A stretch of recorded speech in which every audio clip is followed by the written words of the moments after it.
They'll be wearing a pink strip with the Reggae Girlz sporting their famous gold clad.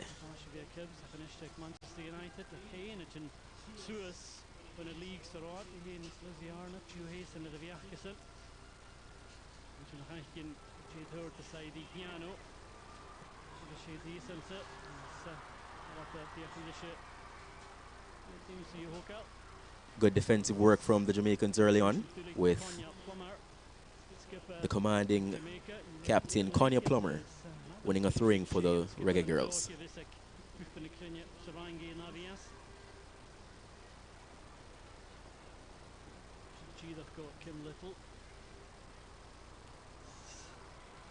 It's Weir on the ball now for Scotland, assessing her options, but she'll go back all the way to her defense. Now it's with the captain, Corsi.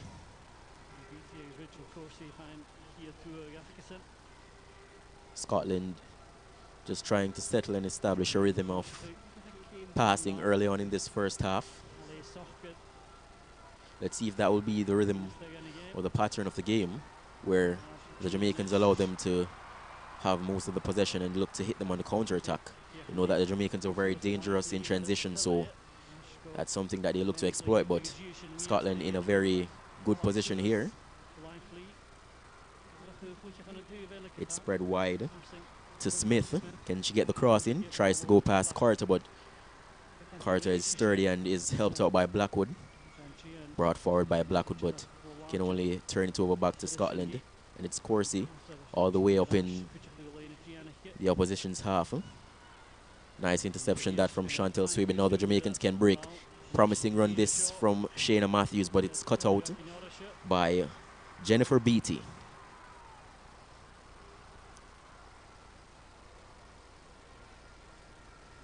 Emsley.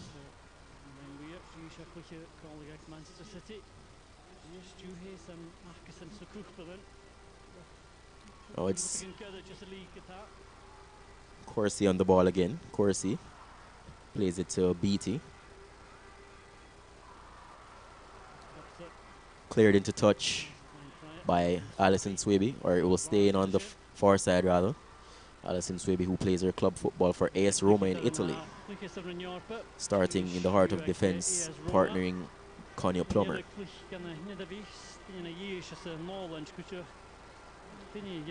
Scotland really dominating possession early in this first half. And now Smith is in behind the defense. Good tracking back from Trudy Carto. And the clearance is completed by Connie Plomo, but it goes straight back to Scotland, who will come again in the shape of Weir. Cuthbert spreads it wide. Goes past Dominic Bondflasher. And it was Alison Swaby on the cover to put in the clearance.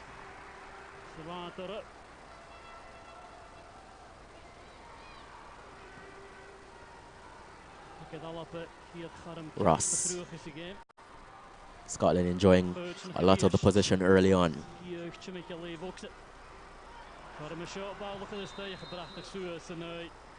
The cross is blocked by Shayna Matthews, but the flag was up on the near side, so it's a free kick to the Jamaicans. The Jamaicans being put under a lot of pressure early on in this first half, with Scotland trying to get a very good start here at Hampden Park. It's their final match before they head off to the World Cup. And they want to put on a show for their fans as coach. And then obviously the overlapping fullback, so great strong start from Scotland. As their coach Shelley Carr mentioned before in a pre-match interview, that they want to give the fans something to cheer about, as they've been very supportive to them in their qualification campaign.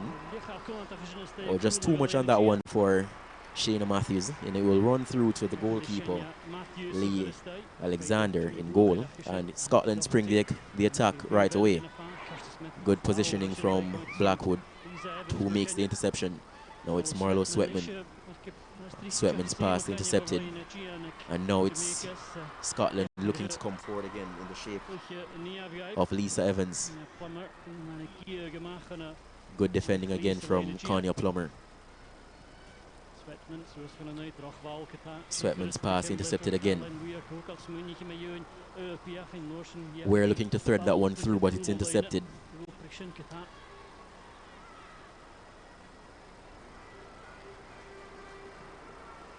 The Jamaicans can't get out of their half at the moment, as Scotland are pinning them down. Playing a very high press game. You can see where the first line of defense is starting with the offensive players. And it's Cuthbert who is initiating the press very high up the field, which is putting the Jamaican defense under a lot of pressure to play the ball quickly, and it's resulting in a lot of turnovers. So the ball is back with Scotland now in the form of Kim Little. Kim Little, who plays her club football in England for Arsenal, is a very influential figure in the middle of the park for Scotland. Scored in the last international friendly against Brazil, which saw the Scotland women's national team come out 1-0 victors. Let's see what impact she can have on this game. Little trying to thread the eye of the needle just now, but it's intercepted again by the Jamaicans. Scotland enjoying a lot of possession, but the Jamaicans have been very stern in defense so far.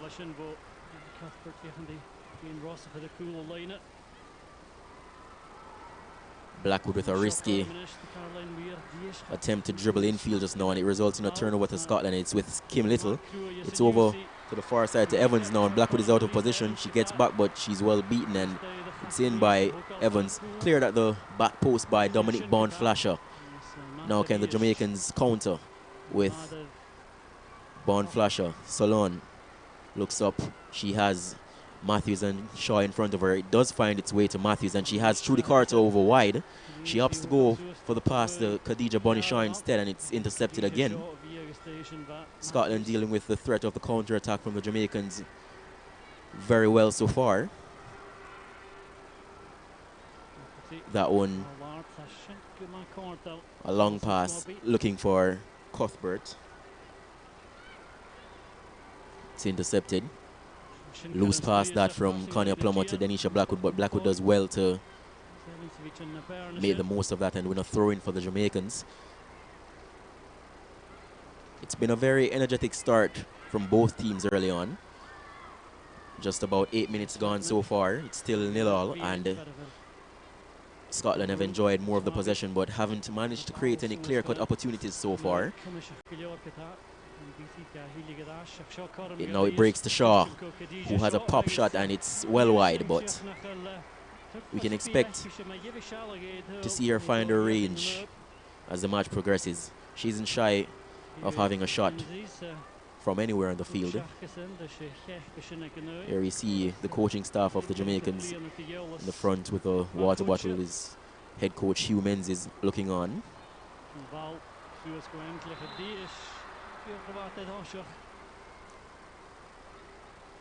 Fairly evident early on, Suzanne, that Shelley's trying to get down those wide. Claire Emsley just caught offside.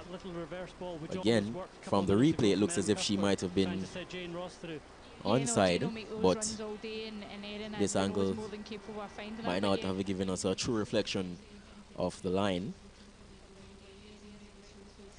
The assistant referee on the touchline would have had a better view of that, and she deemed Emsley to have been offside. So the Jamaicans get another chance to come forward now, and it's a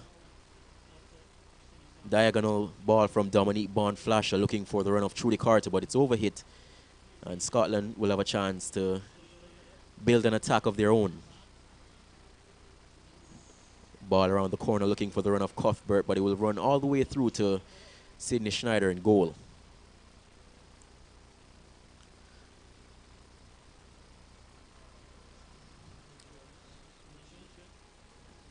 Loose touch from Sweatman there, and it will be a throw into Scotland. Sweatman, the midfield orchestrator for the Jamaicans. She's the one who usually pulls the strings and dictates the tempo of the game. It's a good interception from Trudy Carter. Shayna Matthews is in a lot of space in the box, but Carto didn't get her head up in time to see the run, and eventually possession is back with Scotland. Good pressure there from Shayna Matthews, who wins back possession for the Jamaicans. She's got Shaw in the center of the box for support, but it's a good tackle from Little. Kim Little tracking all the way back to put in a brilliant tackle. As the Jamaicans were in a promising position on that occasion. So throw into the Jamaicans, taken quickly by Chantel Swaby. Headed out. Further cleared. And it's Cuthbert all the way back. Ross can't keep it in. Jane Ross, who plays her club football in England as well with West Ham United. A number of this Scotland contingent play their club football in England at a very high level. So it should be a very stern test for Jamaica's Reggae Girlz, which it has proven to be so far, with Scotland enjoying the better of play, just shading it so far with 11 minutes on the clock. No clear-cut chances for either side yet, with the score still set at 0-0.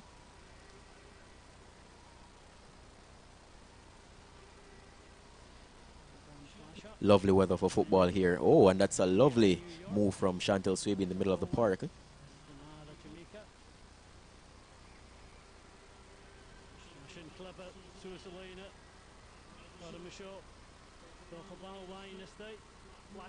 Cross swung in by Blackwood, but it's easily dealt with by Alexander. But that was a lovely move from the Jamaicans. Started in the middle of the park from Chantel Swaby with a little bit of skill to pull off the nutmeg or salad, whichever one you prefer.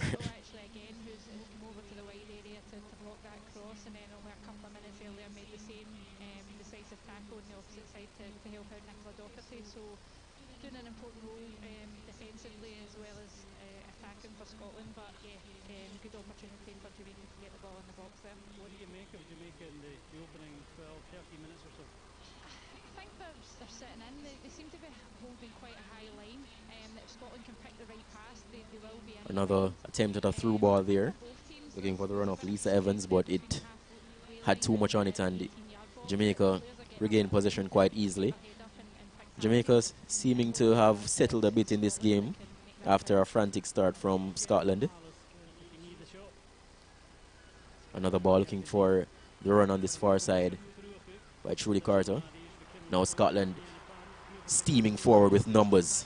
Here's the run of Evans on the far side. It does make its way to Evans, looking for Cuthbert, but she wasn't on the same wavelength, and Jamaica regained possession. Just cooling down the tempo, building back.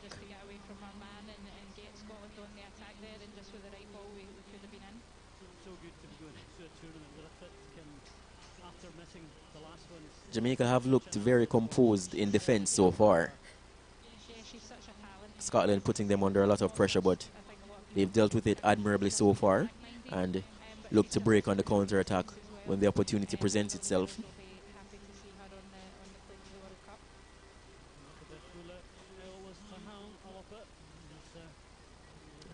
It's a free kick to the Jamaicans following that foul on Trudy Carto.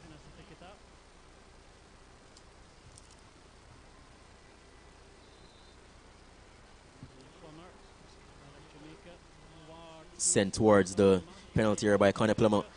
It's on. Khadija Shaw went up. Got ahead to it, but not a telling contact. Here we see that ball arrowed into the penalty area by Conor Plomo, and the flick on header by Shayna Matthews.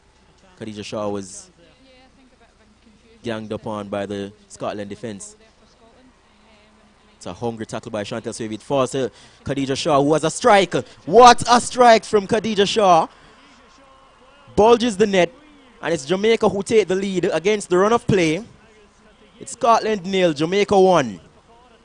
That all came from the pressing of Chantel Swaby to win back the ball high up in the Scotland half, and it broke to Khadija Bonishaw, who made no mistake from about 18 yards out.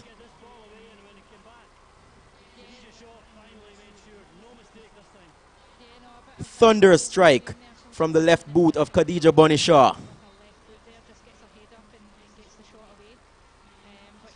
Scotland enjoying much the better of the play so far, but just like that, the Jamaicans take the lead through their danger woman, Khadija Bonishaw.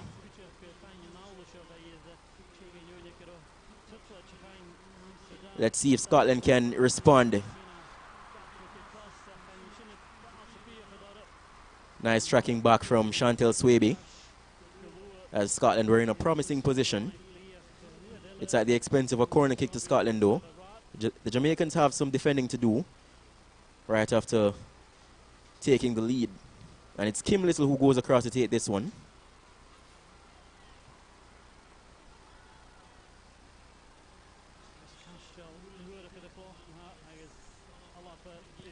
Swung in by Little. Heads go up. Oh! Awkward deflection there, which almost wrong-footed goalkeeper Schneider. Skewed just wide. Seems to have come off captain Connie Plomo, and it's another corner kick for Scotland. Brilliant responses from Scotland after going 1-0 down. Here we see a quick corner, cleared by Trudy Carto.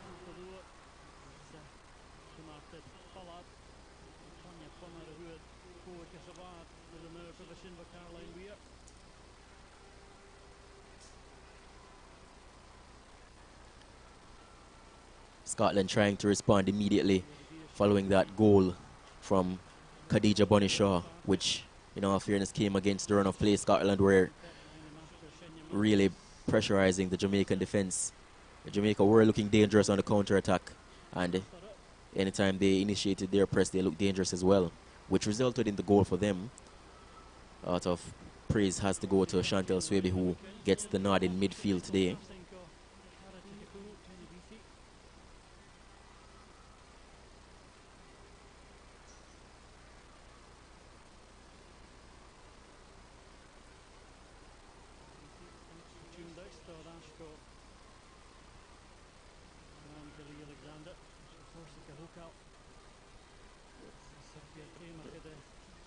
Corsi in no hurry, just assessing the options in front of her, trying to organize her troops. A real leader in this team. Scotland very composed in possession, being patient, trying to pick the best passage of play to move forward, and now it's Cuthbert making a steaming run down that left-hand side, and she's pulled back by Dominique Bonflasher. Whistle on the play, and it will be a free kick. Great pace shown there by Cuthbert. Bonflasher couldn't keep up and had to pull her back. Gives away a free kick, but it does give the Jamaicans time to regroup and get themselves in a good position to defend this free kick.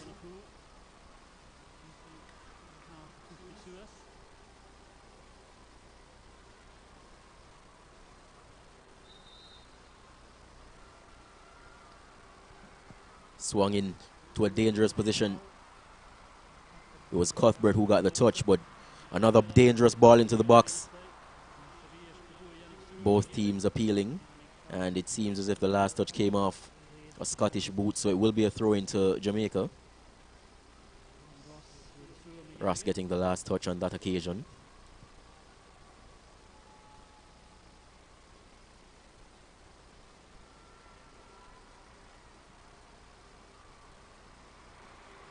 Smith.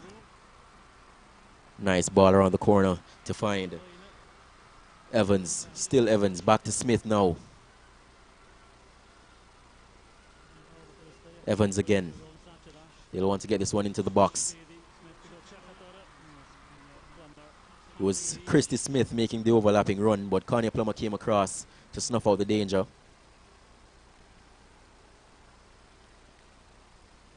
Scotland just pressing, passing and probing this Jamaican defense, looking for that pocket of space.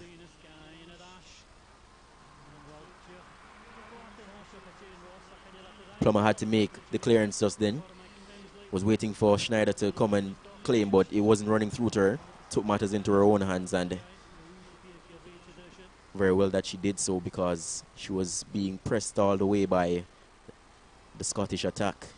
Now, it's another throw into Scotland.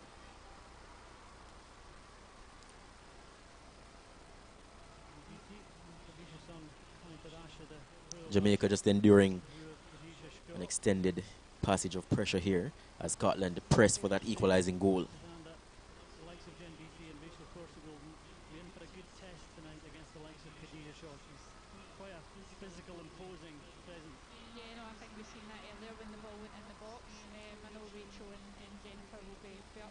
Scotland just lacking that cutting edge so far in this match. Anytime they get into the final third, they're not finding that decisive ball, getting themselves into very good positions and using the ball very effectively, but just lacking that cutting edge so far, with 21 minutes gone so far, and Jamaica lead by a goal to nil.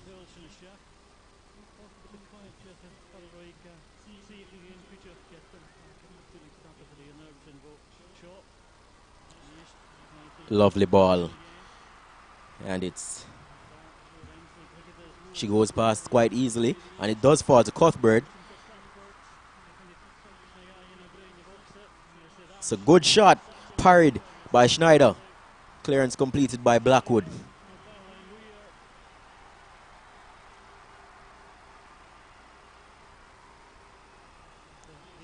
The shot on that occasion coming in from Caroline Weir, and it was swerving and dipping all over the place. Oh, another chance for Scotland. This time it fell to the boot of Weir again. Weir with two chances in the space of a minute just now. That second one just going wide off the left upright of Shidney Snyder. Scotland having their most clear-cut opportunities in this match so far. That one actually fell to the boot of Cuthbert.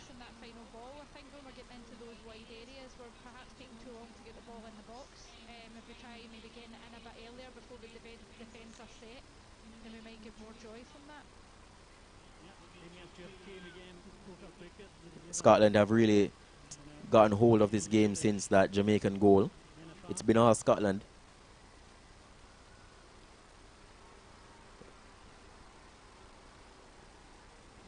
But the Jamaicans are using the same tactics that they have been using from the start of the match, which is to just be defensively sound and wait for an opportunity to spring on the counter-attack.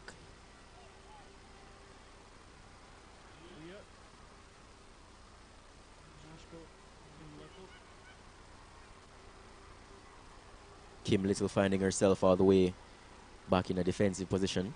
Very fluid is this Scotland team. See a lot of players interchanging positions, and that's a nice drop of the shoulder. And a lovely diagonal pass to find Smith over on this right-hand side. Can she get the ball into the danger area?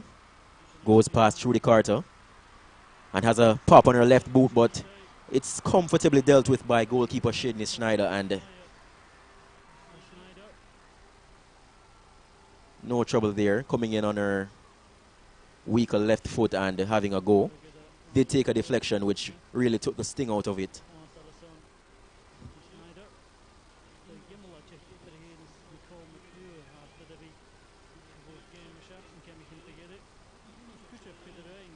The young goalkeeper, Shidney Snyder, just 19 years of age, preferred to the more experienced Nicole McClure, in goal today by Coach Hugh Menzies, and she's justified that selection so far.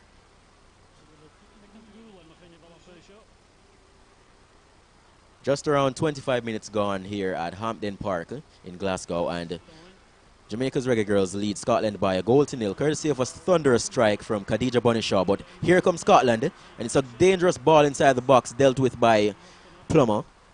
Now Jamaica will look to break. Swaby to Shaw. Shaw is uprooted And it will be a free kick to the Reggae Girlz.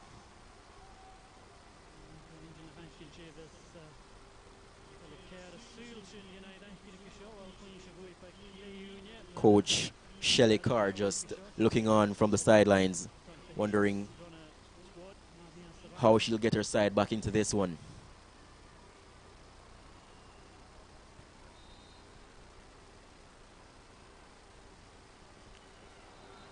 That's a high boot from Shayna Matthews. Pleads her innocence, but the referee does make the call against her, so it will be a free kick to Scotland.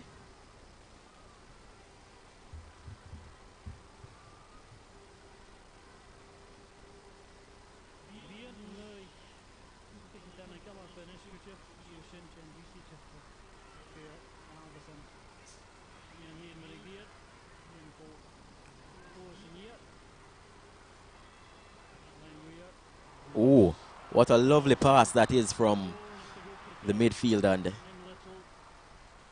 seems to be Kim Little, who didn't time her run, and it's just a fraction offside.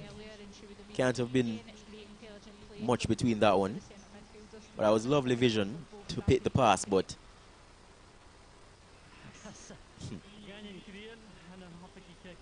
there we see the Vice President of the Jamaica Football Federation, Bruce Gaynor, along with some other spectators looking on, very snugly tucked in under those blankets. I can't tell from the action on the field, but it's very cold weather here in Scotland.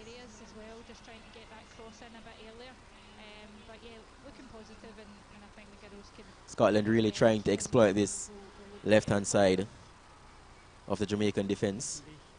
A lot of play has come through this side, but the Jamaicans have dealt with it very well so far.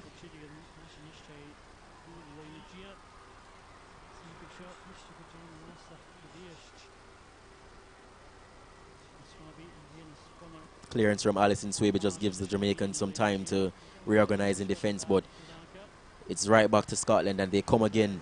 They're coming in waves, and it's Cuthbert who comes inside, lays it off to Kim Little. And again, it's wonderful pressing from Chantel Swaby, who drives forward. Was there a tug on her just now? Referee says no, and Scotland do win back possession. Oh, misjudged on that occasion from Connie Plomo, but wasn't a great effect as she recovered in time. Jamaica just settling a bit in possession now after a long period of dominance from Scotland. Trying to build from the back end. Then so a long pass forward from Swaby to Matthews. Salon loses out possession there. Haven't seen much of Havana Salon in the game so far.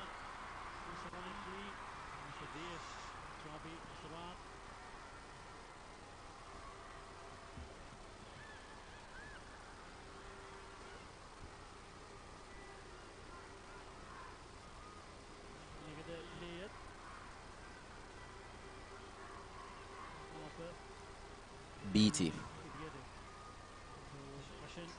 Evans back to Beatty. Little. Docherty. The cross is blocked by Chantel Swaby.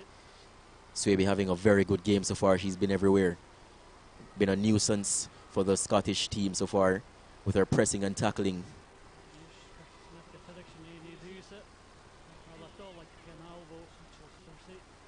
This one comes outside to Smith, who comes inside. Oh, finds a run off Kim Little. She's in. Shot saved by Snyder. And the clearance is completed by Alison Swaby. But that was a lovely move by Scotland to create that opportunity for Kim Little. You would have backed her to score there.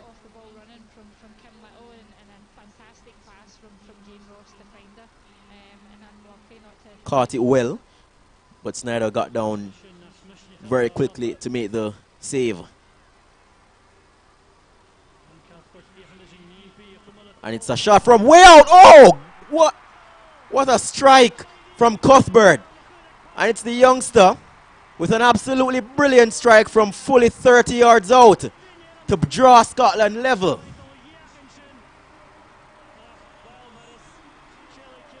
Where did she find that one? The Jamaican players just stood off her and allowed her to have the shot. They didn't fancy her, but look at that.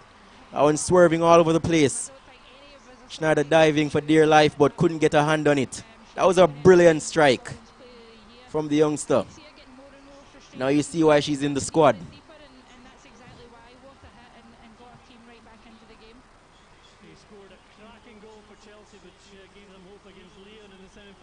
Absolutely brilliant. And with 30 minutes played, it's Scotland 1, Jamaica 1. She's been fantastic all season and she is one to watch in the World Cup.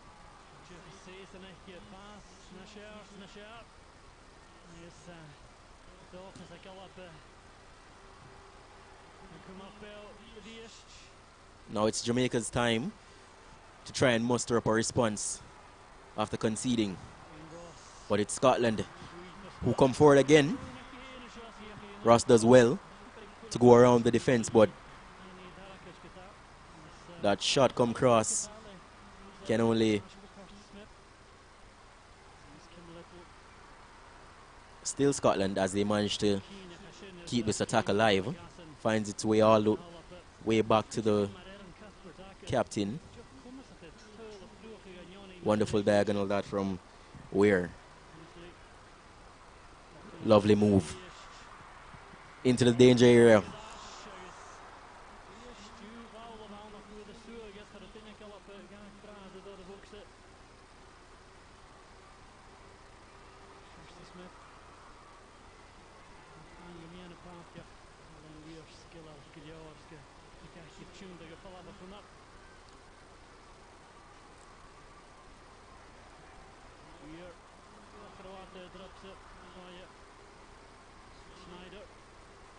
Spotted the run of Emsley just now, but that one had a bit too much on it, and it ran all the way through to Schneider in goal. That goal from Scotland has been coming. They've been knocking on the door since the very first whistle, and it's no surprise that they've found the equalizer.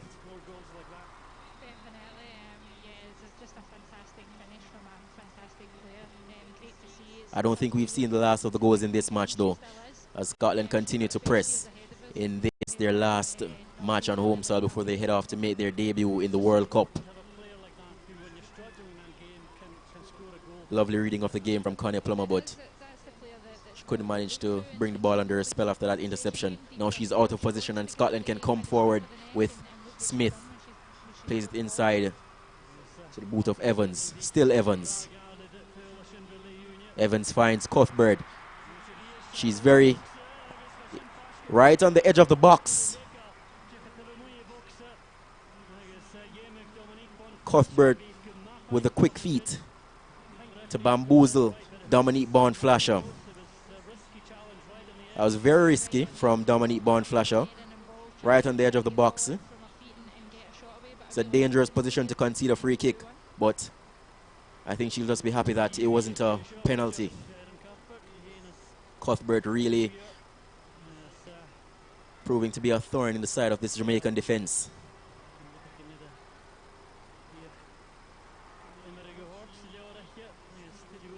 Standing over this is Caroline Weir.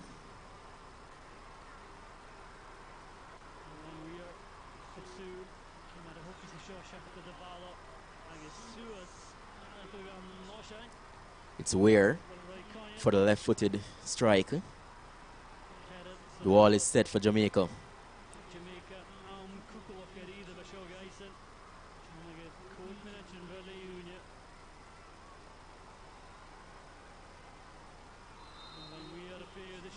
Over the wall and into the net. Caroline Weir makes it 2-1 for Scotland. Another brilliant strike for Scotland.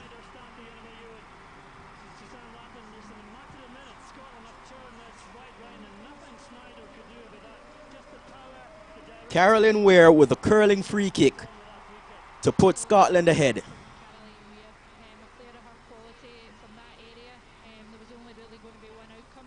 Schneider seemed to have jumped to her left. Realized it was going the other way. By the time she adjusted herself, it was already flying past her and nestling into the net. Brilliant strike from Caroline Weir. The Jamaicans have been defending very stoutly so far, and it has taken two magnificent strikes to breach the defense.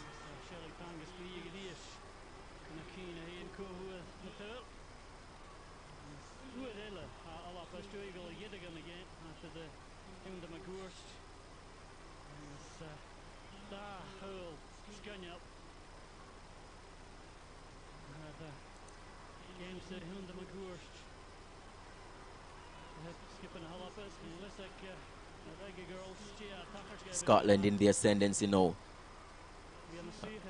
as they're riding this wave. All the momentum with Scotland. And it's Chantel Swaby with another interception. Tries to find the boot of Havana Salone, but again, can't really make it stick. Very aggressive tackling there from Swaby, and now it breaks the Salone. And Trudy Carter has a lot of space to run into here. She has the support of Khadija Shaw in the box. She does get the cross in, falls to the boot of Salone, but couldn't get a telling contact. That was a chance.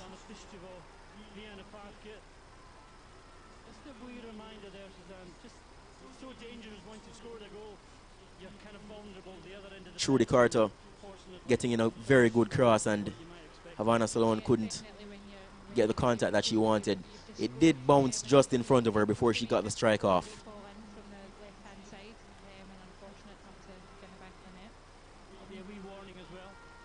Those are the type of chances that Jamaica will need to take if they want to get back into this one. But, as I said, I don't think we've seen the last of the goals in this match, because Scotland are looking very dangerous when they get into their rhythm. And Jamaica, as always, very dangerous on the counter-attack. But now, here comes Scotland in the shape of Evans. Showed inside by Denisha Blackwood.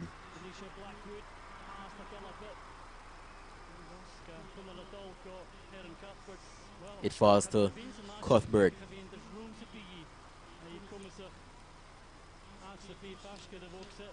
Few step overs and the cross in. Oh, not held by Schneider.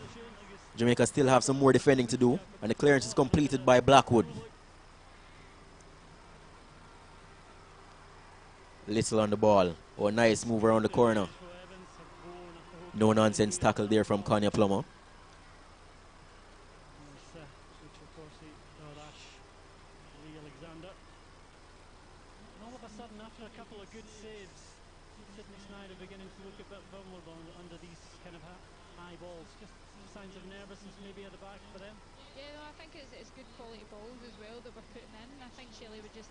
And now here comes the Jamaicans. What was looking like a promising position for the Jamaicans has petered out into nothing. Just too much on that pass from Shayna Matthews to Khadija Shaw. Hasn't really gotten the service that she usually thrives on today.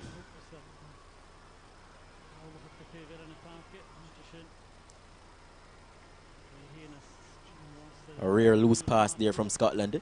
Sees it goes into touch for a throw into the Jamaicans.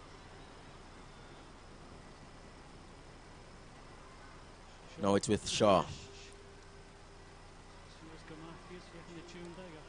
I said it earlier, and it's proving to be the case. This, no doubt, Jamaica's sternest challenge so far in their run into their FIFA World Cup debut. Scotland ranked at 20th in the world. Heading into the World Cup.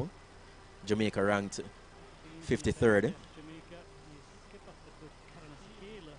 Also, there's a lot of experience in this Scotland team. The average age just around 26 in comparison to Jamaica, who have called up a squad of 23 players with an average age of around 23. But what this Jamaica team lack in experience, they do make up for in sheer talent and determination.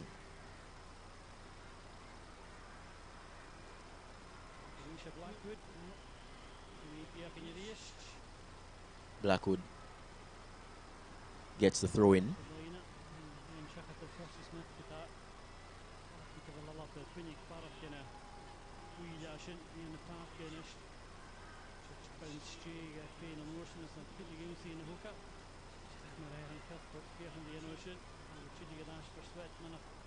Oh, a bit of juggling in the middle of the park there from the number 9, Caroline Weir, the scorer of that brilliant free kick. Scotland playing with a lot of confidence now. Falls to the boot of Little. 1-2 with Little, still Little around the corner, and the shot is blocked.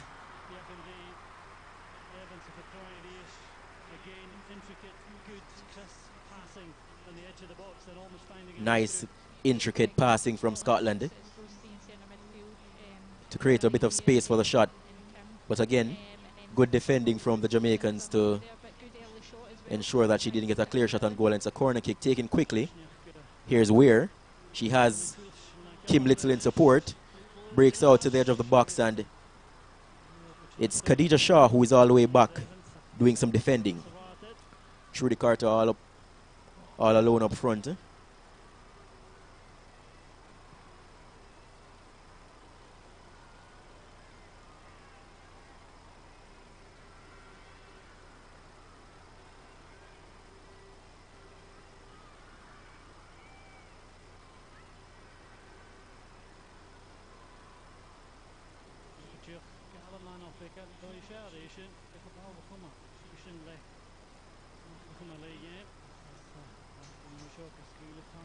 Prior to the match, Scotland coach Shelley Kerr. Oh, and this is a good ball. Schneider was quick off her line to deny Kim Little a shot on goal. Brilliant anticipation there from the Jamaican shot stopper. Lovely ball over the top from Weir to pick out the run of Kim Little. But Schneider was alert.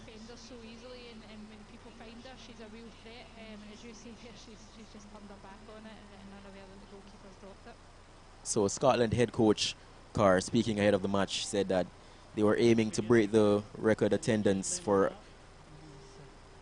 a Scotland women's match, which was 4,098 spectators, which was recorded last year versus Switzerland. No doubt that that record would have been smashed today. A very healthy looking crowd today here at Hampden Park as they come out to see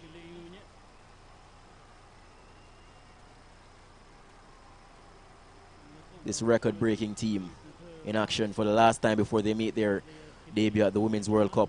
Scotland, like Jamaica, qualifying for the FIFA Women's World Cup for the first time in their history.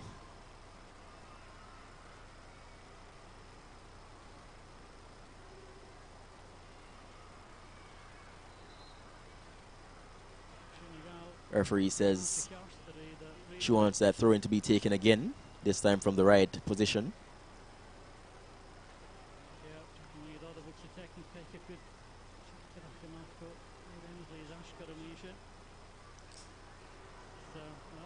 Khadija Shaw putting on some pressure. Trudy Carter following through, but Scotland deal with this very coolly. And it's brought forward by Rachel Corsi. Last touch coming off of Ross on that occasion.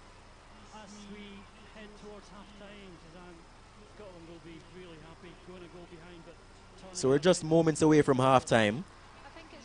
And Scotland looking like they will be taking a lead into the halftime break as they're up 2-1 against the Jamaicans after fighting back from a goal down after a thunderous strike from the left boot of Khadija Bonishaw. It was Cuthbert who equalized before Weir curled a magnificent free kick into the top corner to put Scotland ahead. 3 very, very good goals. But we might just have not seen the last of it here with Shayna Matthews whipping across that ball right across the face of goal, but there was no one there to get that all-important touch.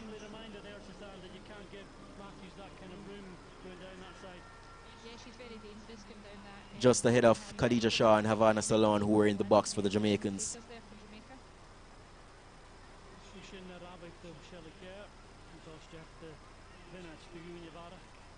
So we'll have 1 minute of added time at the end of this first half,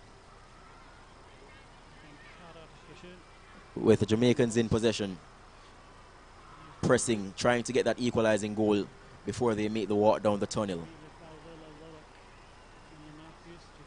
Shayna Matthews will get there, falls to Havana Salon, who can't get it under her spell, and Scotland will clear this one. Is there enough time for a counter-attack? Scotland coming forward, and it's thread through for Ross. Still Ross. Into the grateful arms of Shadney Snyder.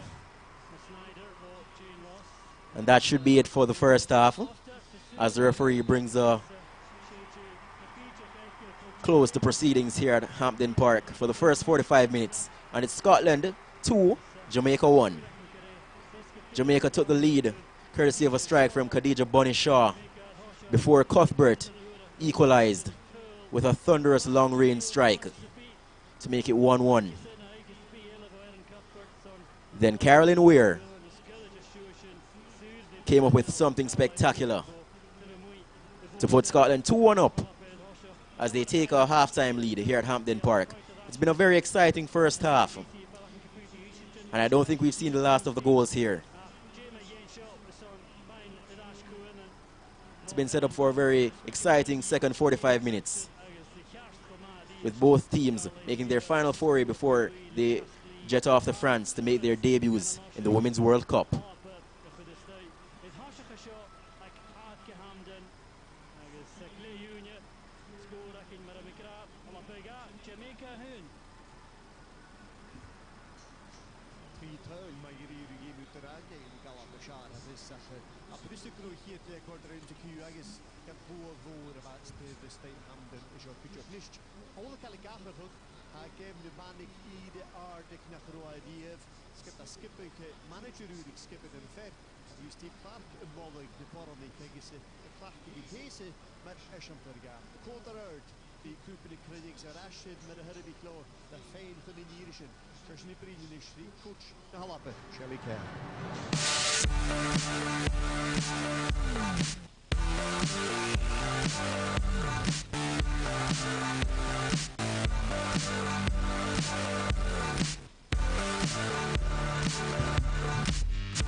Shelley, I suppose the obvious question is, how much are you looking forward to France?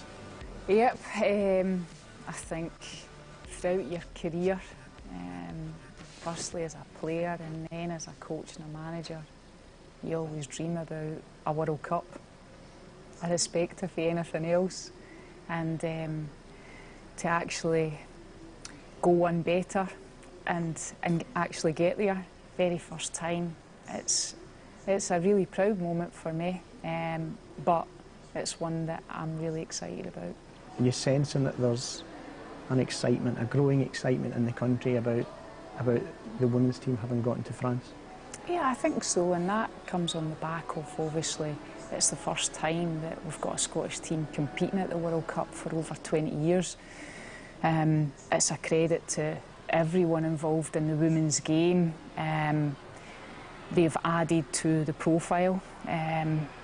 We certainly, as a national team, want to inspire the next generation, and we have a duty to do that as a national team, but there's been a lot of profile in the back of our qualification and on the lead up to France. I think the whole country has been captivated by how well the women's team have done, so you know, we hope that the team are supported well in France, and you know, we have set ourselves a target of getting out the group stages, and we will certainly do everything we can to achieve that. Do you get a sense that what the women's team has done has transcended the female game? It's certainly been talked about a lot, you know, since we qualified way back in September 2018. There's been a whole lot of profile, there's been, you know, some commercial deals, and I think that you know, people are now starting to recognise the women's team as household names in football, and rightly so. And for me, that's really, really pleasing. I guess, you know, after the World Cup will be the telling time in terms of the legacy part. You know, we look at performance because we're a national team and you're playing at the top level of your sport. But after the World Cup, we need to make sure that, you know, we're still captivating the nation and we can grow the game. I would hope that we're in a position where, you know, the 23 players that are involved at the World Cup, that they're household names, that everyone knows their name, they know what clubs they play at. And, you know, the one thing that we've tried to do is adopt a philosophy that we play an exciting, brandy football. We can't do that all the time, we know that, because we play against tough opponents. But the one thing's for sure, that this group of players are really passionate about playing for their country, and I know that they'll give their all in every single game they play in. We might not always see evidence in terms of results, but what we will see is character and abundance and an extremely talented group of players. So how are preparations going? Preparations have been going really well. I think I'm really pleased with the way 2019 has went in terms of the games that we've taken on. We had an initial 2 games in January, in the January window against Norway and Iceland. We then played in the Algarve Cup, and then against Chile, Brazil and Jamaica. So we've played teams deliberately to help us adapt tactically, so that we can prepare for the World Cup. So I've been pleased with the opponents that we've played, and certainly in terms of the performances, have been excellent. Even going back to the game against the United States, there was a lot of interest because of who they were. And then take it forward to the game against Brazil, the victory there. Those performances, what did you learn from those 2 games in particular? Going back to the US game, we didn't win the game. We're playing the world champions. But what we did prove was that on our day we're capable of competing against the very best teams in the world, namely the USA, who are world champions. The Brazil game, we set up tactically to try and play a more attacking way. You know, often when you play against I see the sun rise up, everything's okay. It's a beautiful day. Feeling so good, I'm glad I'm hydrated. For a day, the water way. One buckle, 2 buckle, 3 buckle, 4. What everybody needs, so I gotta make sure. When I work all day or I'm with the family, I'm doing what's right for me. I see the sun rise up, everything's okay. It's a beautiful day. Feeling so good, I'm glad I'm hydrated. For a day, the water way. Talking about a Scottish team beating Brazil, but we have to keep our feet firmly on the ground, because we have to be mindful that the friendly games and things change, the pressure competitive games as opposed to friendly games, but it's been another step in the right direction for us as a national team.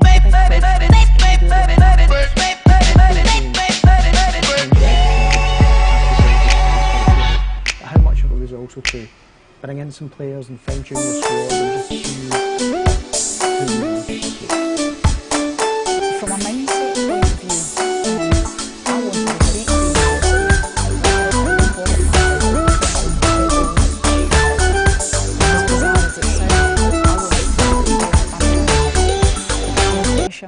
One already. Up my yard. One already. Where go so much box? Some Ready TV box. So how it go? Get your Ready TV box today for only $6,500, including GCT. Get over 100 HD channels. They have a thing called the RG pack with the JN and RETV TVJ Sports Network. Starting as low as $50. $50. Get your box now for $6,500. One already. Now serving Kingston, St. Catherine, St. Mary, St. Anne, St. Elizabeth, Clarendon, Manchester, and parts of Westmoreland, Trelawney, and St. Thomas.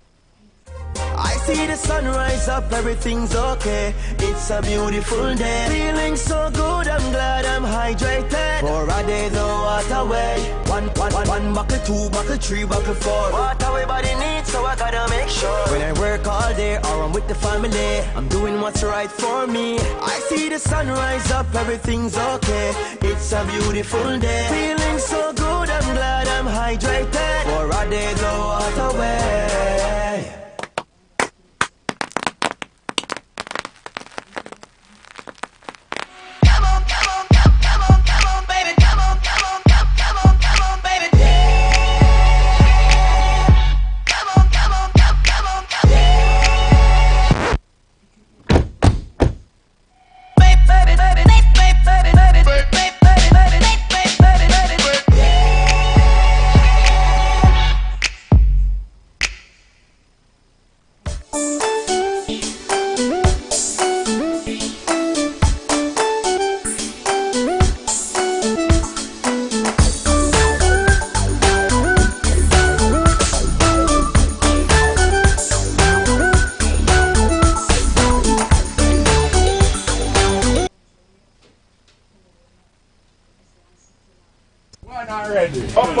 One already. Where go so much box? Some Ready TV box. So how it go? Get your Ready TV box today for only $6,500, including GCT. Get over 100 HD channels. They have a thing called the RG Pack. We give JNN RETV TVJ Sports Network. Starting as low as $50. $50. Get your box now for $6,500. One already. Now serving Kingston, St. Catherine, St. Mary, St. Anne, St. Elizabeth, Clarendon, Manchester, and parts of Westmoreland, Trelawney, and St. Thomas. Be too distracted. You know, there's going to be a whole lot of hype, especially around the England game, for obvious reasons. But the focus really needs to be on our game plan. Make sure that we can execute that game plan. For us to have any opportunity being successful, we can't afford to be distracted. But equally, I'm a great believer that the players, they need to embrace everything that comes our way from the World Cup. You know, because it is a watershed moment for us. The Scottish team, for the very first time, women's national team going to the World Cup final. So I want them to enjoy it, but there needs to be the right balance there. What do you think our chances of qualifying from the group are? I think we've got a great chance. I know that other national teams will be saying the same thing. I think we've got a talented group of players.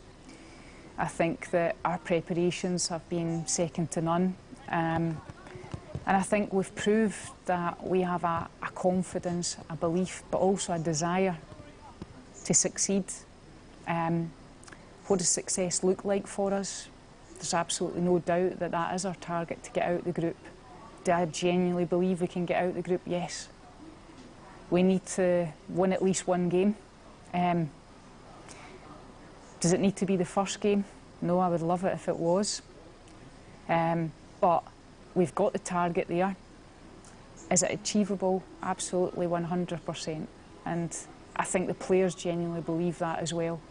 So we'll be doing our best to do that, and let's see where it takes us.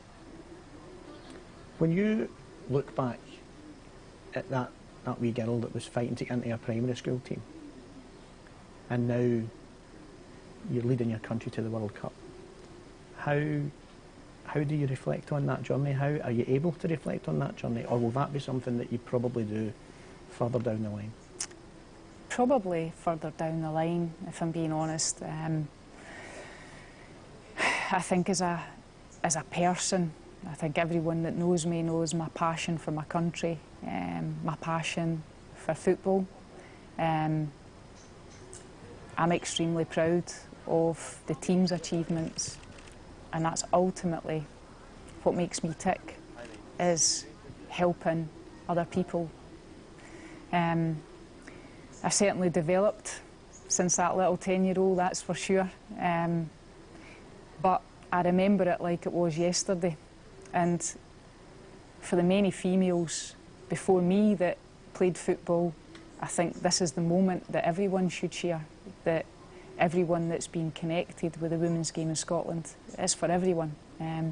It's not for Shelley Kerr, it's certainly for the players, but it's for everyone in the past that's paved the way for us to be going to the World Cup finals.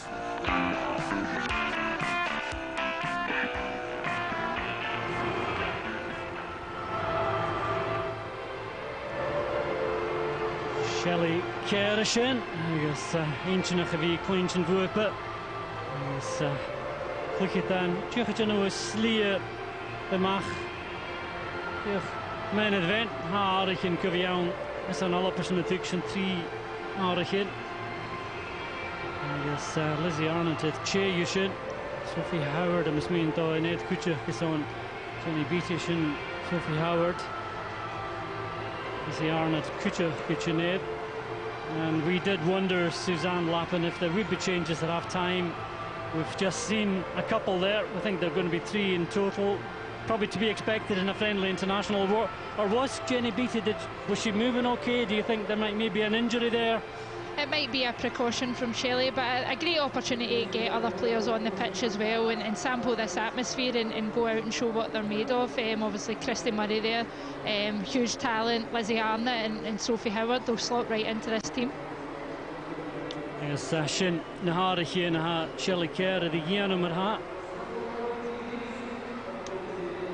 Sfechen die Gerabigero aardige Jamaica, like Le Unie Kuturk.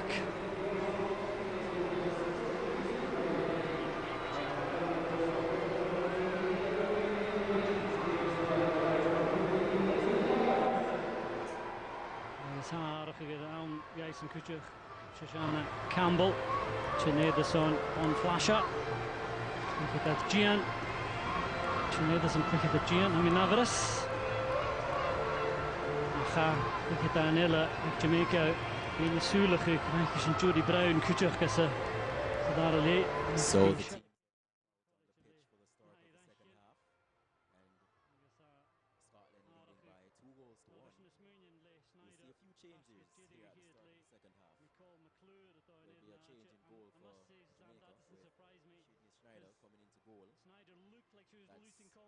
Mccoy-Havana rather coming into goal for Sydney Schneider. Changed the goalkeeper at half time as well.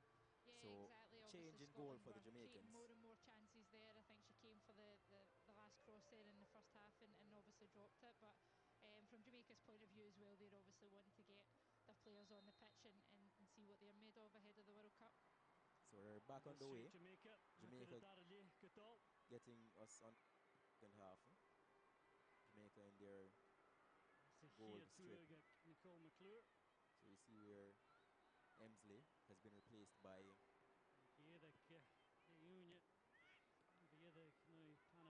Esnot for Scotland, and Ross has also been taken off and replaced by Murray.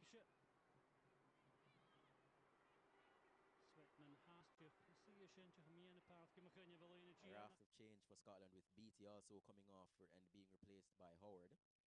So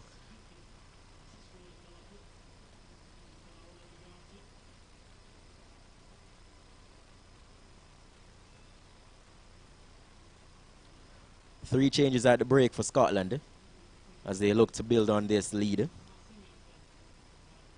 That previously mentioned change by the Jamaicans being confirmed there with Snyder being replaced in goal by McClure. Another change for the Jamaicans sees Shoshana Campbell enter the field of play, and it looks like she has slotted in at right back in place of Dominic Bond-Flasher.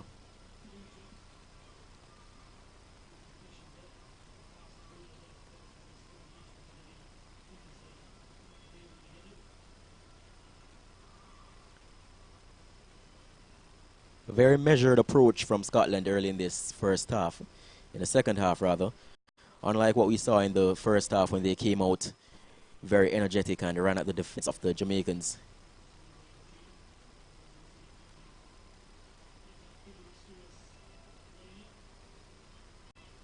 Jamaica regain possession now as they look to build from the back. Connie Plomo just playing herself into trouble there. Saved by the whistle as she lost possession. She was out of position and Scotland were in a very dangerous position to capitalize on that situation, but referee deems that she was fouled.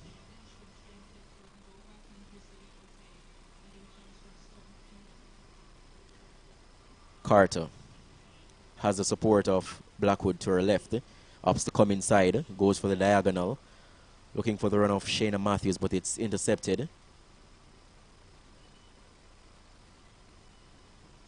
Headed forward by Howard.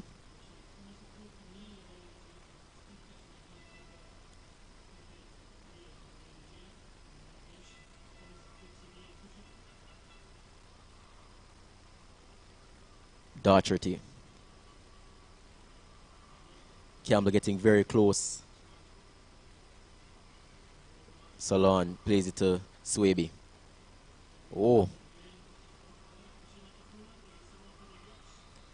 Connie Plomo getting herself into some trouble there.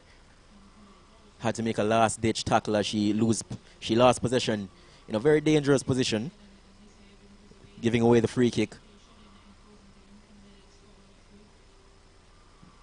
Connie Plomo likes to make those forays forward, but and Khadija Shaw has stolen it here. She's through on goal. 1-on-1 with the goalkeeper, Khadija Shaw, and it's a lovely finish to equalize. Khadija Bunny Shaw does it again and pulls the Jamaicans level.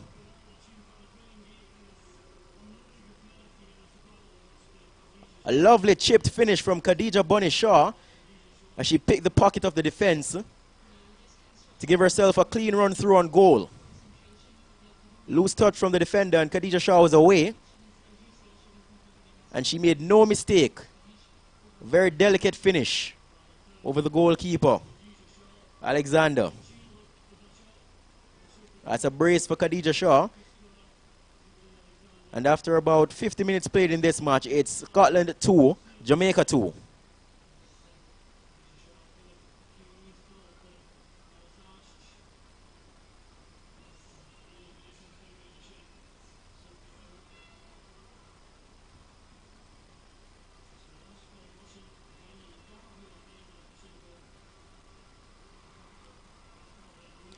Scotland will try to respond immediately after giving away a goal yet again, but Jamaica seems to have found their composure early in this second half.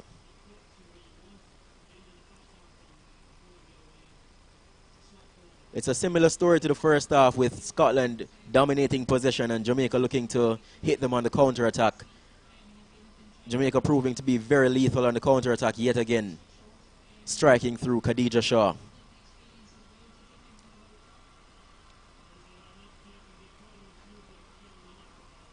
McClure called into action for the first time, and she does well to hold that cross. Sends the Jamaicans on their way quite early.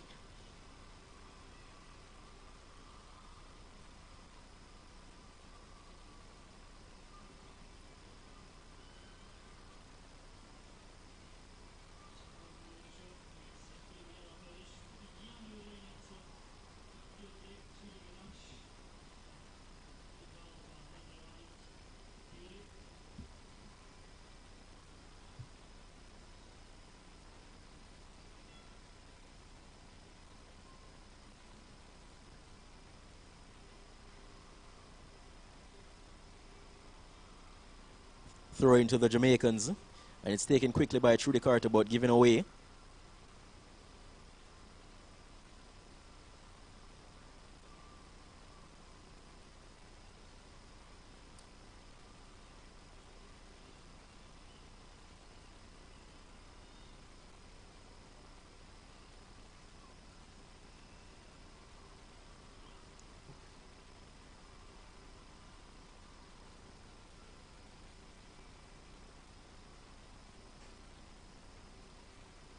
Scotland playing a very measured game in this second half. Not forcing the ball as much as they did in the first half. In the first half, we saw wave after wave after wave after attack, but this time we see where they're being a bit more measured in the way how they move the ball forward. Trying to use a lot more long diagonals, but the Jamaicans are playing a very high line, and Again, they're caught offside. Aimed up towards Khadija Shaw, who missed the header.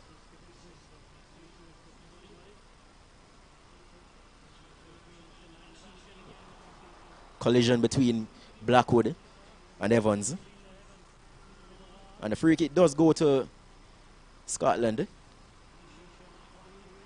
Blackwood very late on that occasion completely took out Evans, who has a smile on her face after that impact.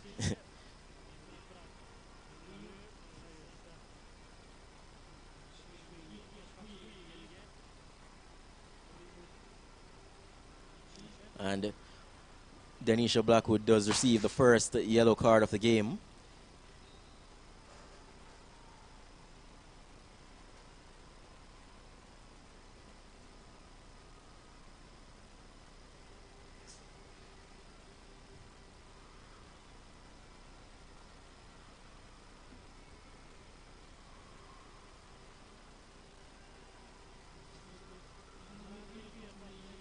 Scotland come forward as they look to take the lead in this match for the second time.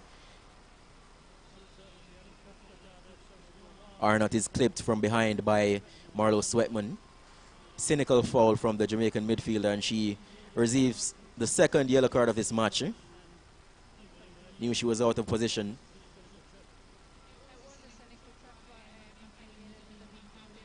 Easy decision that for the referee.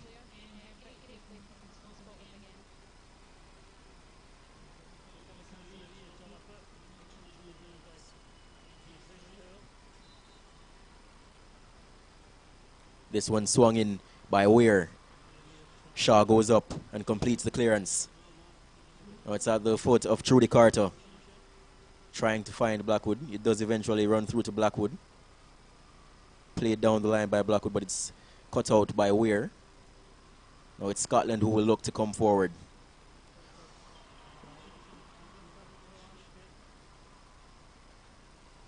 Oh.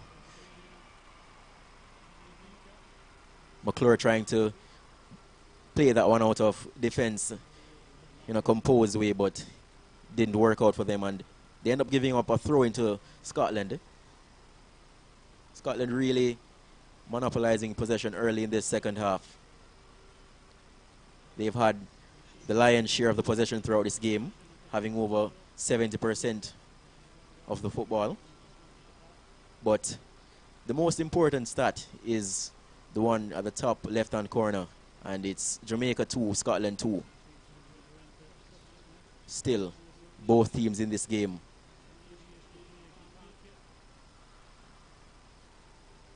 Little. Swung in. Header. Just wide. It was Lisa Evans who found herself in all sorts of space in the middle of the Jamaican penalty area.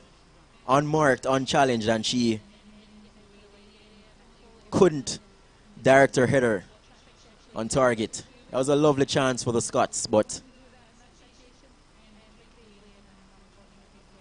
Evans couldn't capitalize. Jamaica have to be tighter with their defending.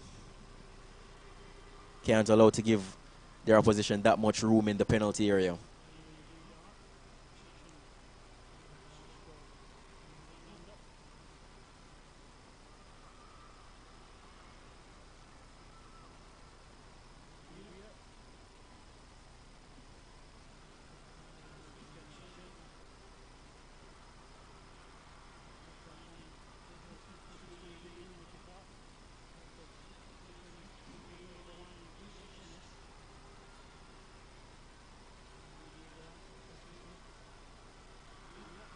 Very large crowd has turned out today at Hampden Park to watch this international friendly between Scotland and Jamaica. Scotland in a promising position. That was a crucial touch from Sashana Campbell, with a player lurking at the back post.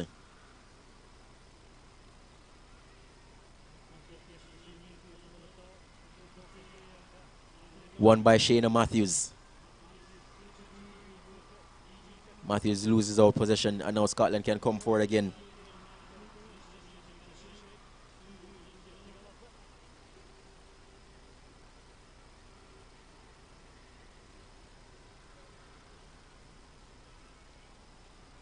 And the substitute, Sophie Howard, is fouled by Chantel Swaby.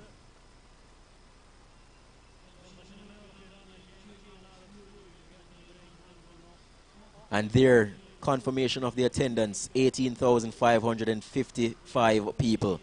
And the record has fallen.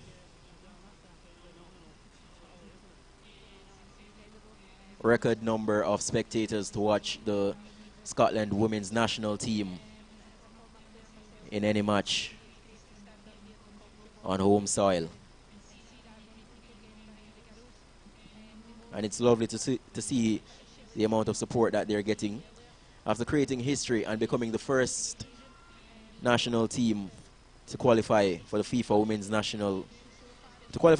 Women's World Cup in that country. So you can see that the home support is right behind them. They're still behind them in this match as they know it's not over, and they'll hope that their side can get that all-important winning goal.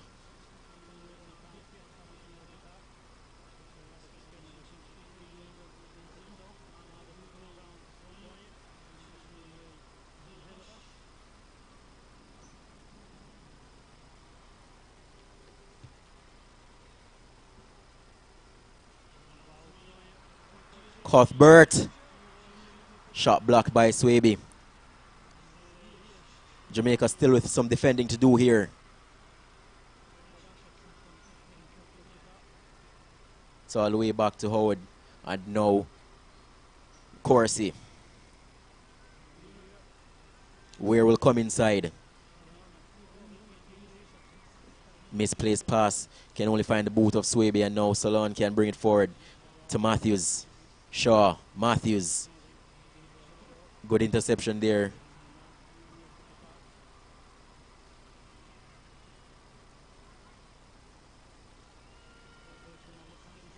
Where with a lovely diagonal ball to find Evans.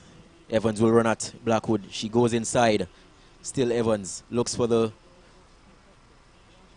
Comes all the way through. All alone on the back post, and it comes back to Kim Little. Still Kim Little. Shot is blocked. Danger not averted, and it's Cuthbert who will ensure that this one goes out for a corner kick. Scotland just turning up the pressure. Nice touch from Kim Little. Cleared by Chantel Swaby. But only back to the boot of a Scotland player, and they'll come again. Nice move to go past. It's a lovely ball in. Cleared by Chantel Swaby. Khadija Shaw trying to hold the ball up there for her team, but the pressure is relentless from Scotland as they hound down possession and win it back instantly. Here they come again.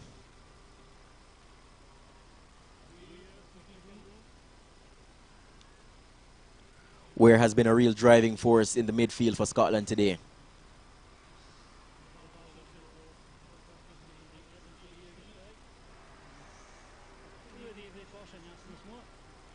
Good improvisation there from Denisha Blackwood as she manages to win the throw-in for Jamaica. Here again, we see that half chance for Scotland. Nice move from Cuthbert. And a dangerous ball fizzed in. Wonderful defending on that occasion from Havana Salon. It's never easy clearing the ball from so close to your goal, but she did brilliantly to deal with that one.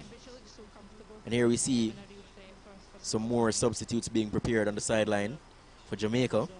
And it's Chinyelu Asher and the young Jodie Brown who will be introduced into this game.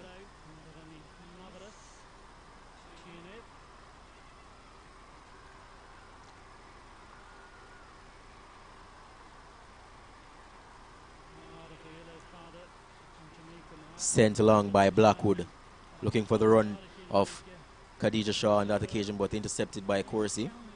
Oh, it's with Howard. Docherty.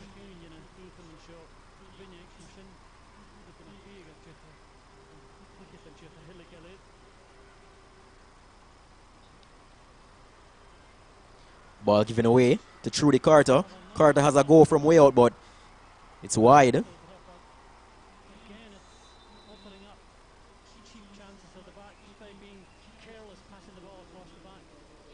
Now we'll have those substitutions, and it's Chantel Swaby who will make way for Chinielu Asher.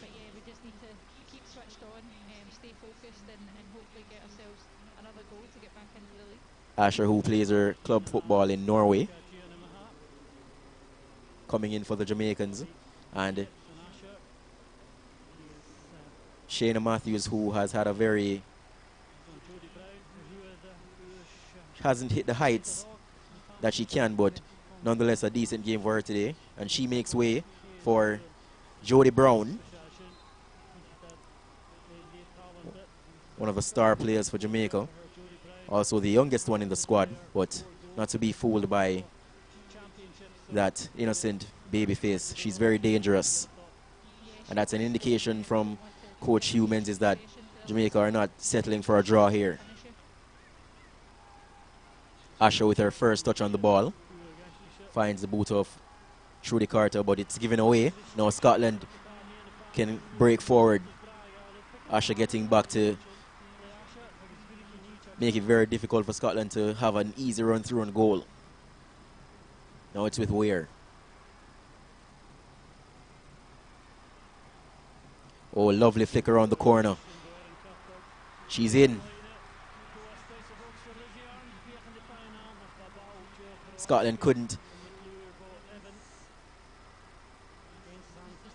make the most of that opportunity after that lovely flick from Cuthbert, who's been having a brilliant game so far for Scotland. And it was Evans who couldn't pick out a Scotland player with that cross. And it was into the grateful hands of goalkeeper McClure. And here's Khadija Shaw, twisting and turning in the middle of the park, and eventually she wins a free kick. Seems to have gone down in a lot of pain.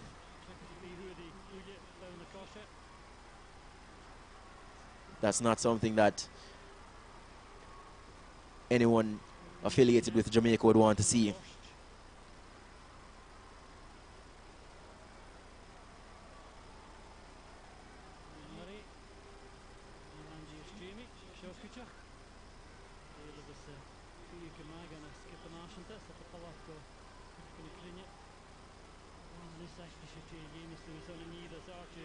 Shaw still down.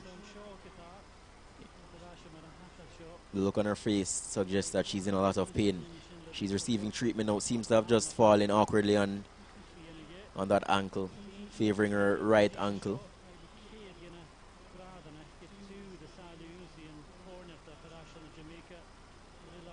Her right shin, rather. With the World Cup so close around the corner, these are very scary moments for the players, the coaching staff, and the fans alike. That's really not the type of thing that you want to see in the last friendly before the World Cup. No, you don't want to see that happen to any player this close to a major tournament. There didn't look too much in it, to be honest, but maybe she's carrying something already. Just caught her below the shin pad there. But I think it might have been the Christy Murray challenge as well as the Rachel Corsi one, which very unfortunate scenes here as Khadija Shaw is helped off the field, and I think that will be the end of her game today. Let's hope that it's not too serious and she'll be back in the squad ahead of their opening game against Brazil on June 9 in the Women's World Cup. And very worried look on the face of Coach Humans is here.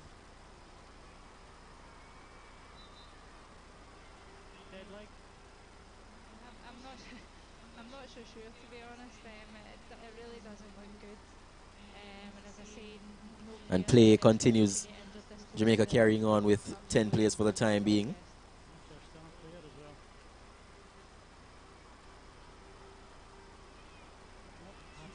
Asher wins back possession for the Jamaicans.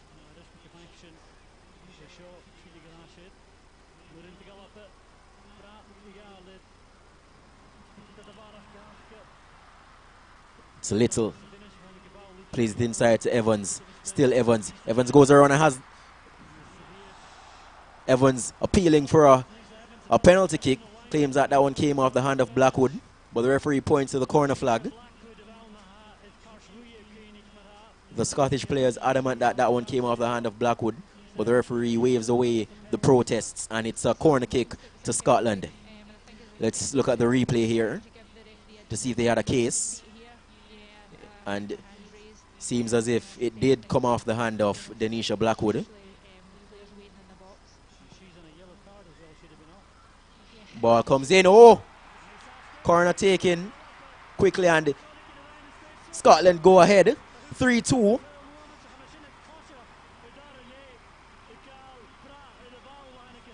While we were still trying to work out if it was a handball, Scotland were taking the corner to devastating effect. And it's Howard, the substitute, who sent Scotland into the lead yet again.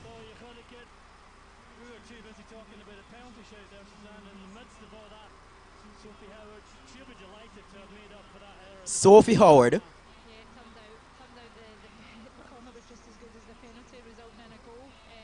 With a free header at the back post. Didn't even have to jump for that one. Just guiding it past goalkeeper McClure. So Shauna Campbell trying to keep it out as well, but Scotland go 3-2 up here in the second half. And here we see Kayla McCoy coming on for the injured Khadija Shaw rather. So confirmation there that Khadija Shaw won't be able to take part anymore in this match. Scotland scoring while Jamaica were down to 10 players. Taking full advantage of that numerical advantage, and with just about 20 minutes of regular time to go in this match.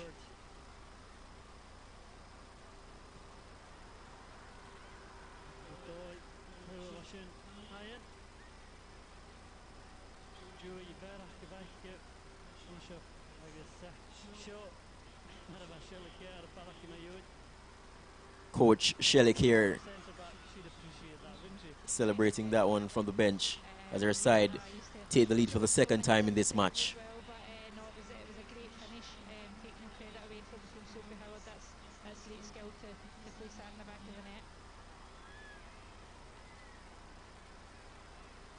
No, another very quickly taken corner kick from Scotland. This one taken short. Jamaica alert to the danger on this occasion, but it's Weir who does well to get by. Ball comes in. Cuthbert stretching. It falls to Howard, who dinks it back into the box, and it's dealt with easily by McClure on this occasion. Let's see how Jamaica can respond after going behind yet again. This time they'll have to do so without their star player, Khadija Shaw, who has gone off injured. Shaw getting the 2 goals for the Jamaicans so far in this match. If they are to get anything out of this one, they'll have to find a way to score without her. I was just thinking that. I don't think Shelley would have been pleased to see that. But unfortunately, you can't take that out of Erin's game. That's just part of who she is. And it's that you love about her. But this close to a World Cup, Shelley might just think, not do that in the future.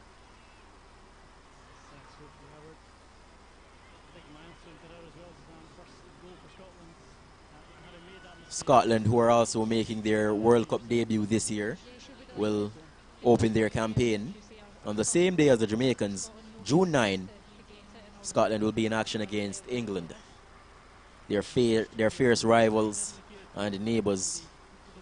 That one will be, no doubt, a mouth-watering clash. Scotland also taking on Japan and Argentina in Group D.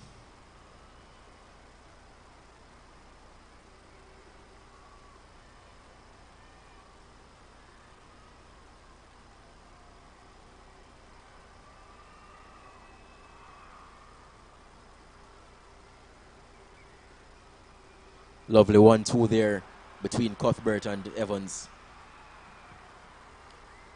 Danger cleared by the Jamaicans.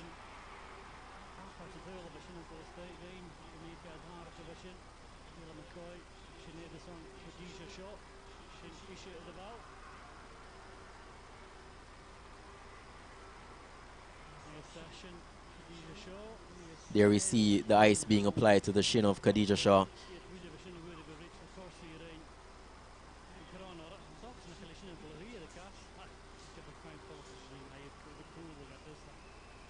Hopefully it's nothing too serious. It would be a real blow for the Jamaicans if she were to pick up a serious injury so close to the World Cup. Another cross comes in. This time Nicole McClure deals with it very comfortably. Safe pair of hands on that occasion. The cross coming in from the boots of Lizzie Arnott. Now Jamaica with a rare flurry forward.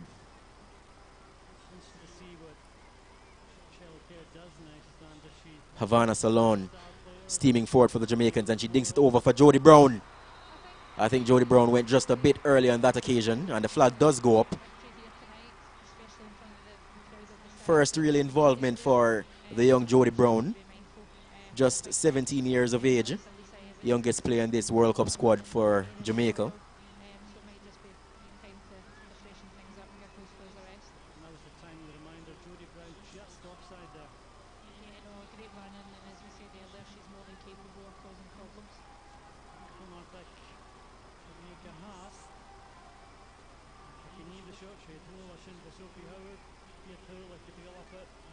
Here again, we see that goal from Sophie Howard, just guiding it past McClure in goal.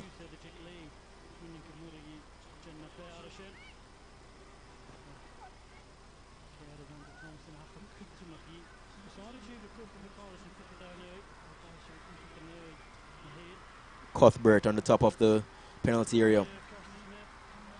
Now it comes to Evans,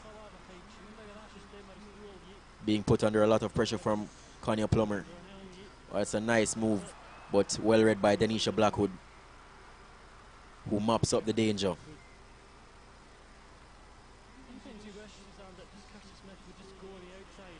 Marlo Sweatman committed herself on that occasion. It breaks to Evans. Arnott didn't catch the shot well on that occasion as it broke to her in space. Snuffed it, and it's an easy take for McClure. That was a lovely move from Scotland and probably deserved a better strike than that from Arnott. Couldn't really catch it as cleanly as she would have wanted to. Possession stolen there from Jody Brown.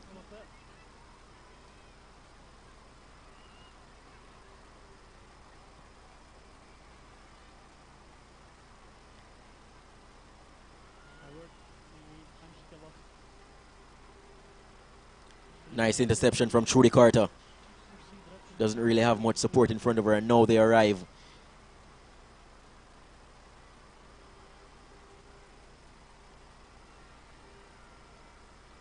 Campbell plays the 1-2 with Brown. Salon comes inside. Asher trying to pick out Brown on that occasion. Still with the Jamaicans. Sweeping pass from Swaby that does find its way to her club teammate at Roma, Trudy Carter.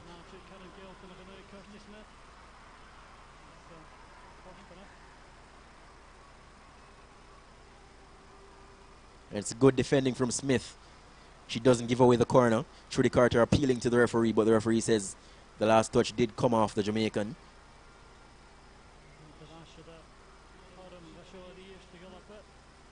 Here we see that chance again that fell to Arnott, just kicking it into the ground, and would really want that chance back.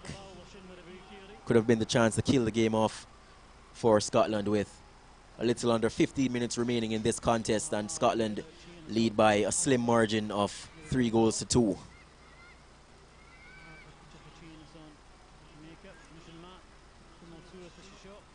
We know how devastating Jamaica can be on the counter-attack or given just the slightest opportunity. So this one not over yet as the Jamaicans come forward in the form of Denisha Blackwood. Blackwood finds Havana Salon. Salon looking to play Blackwood back in, but it's well intercepted, and now it's Scotland. Arnott.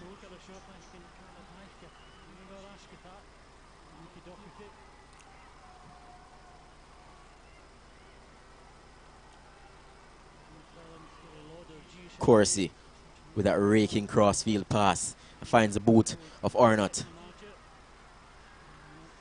Arnott comes inside and finds Murray.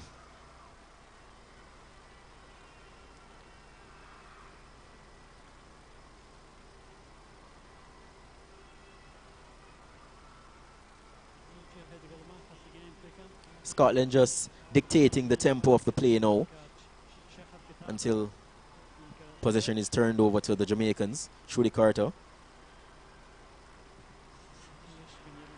On, it's good pressing there. A very hungry tackle from Plomo. Looking for Jody Brown, but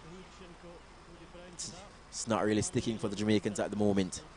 Possession quickly turned over back to Scotland.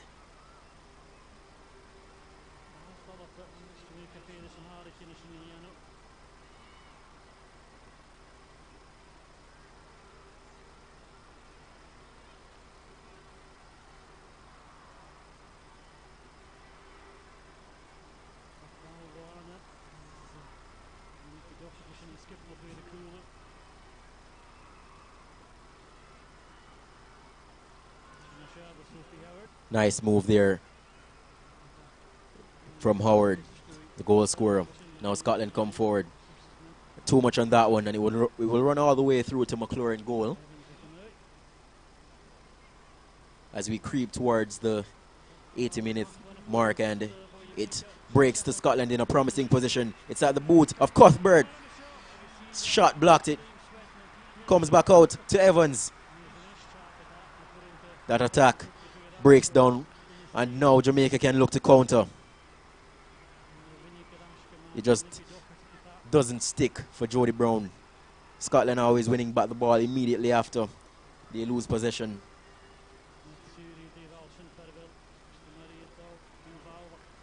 Lovely measured pass, that one, to find the boot of Kirsty Smith, and we'll have some more changes here.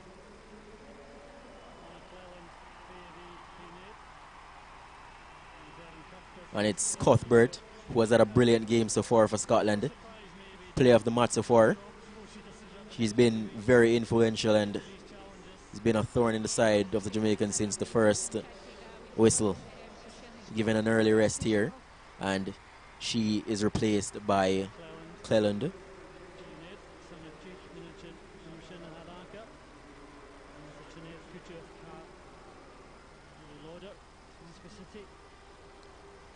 Lauder also entering the field of play.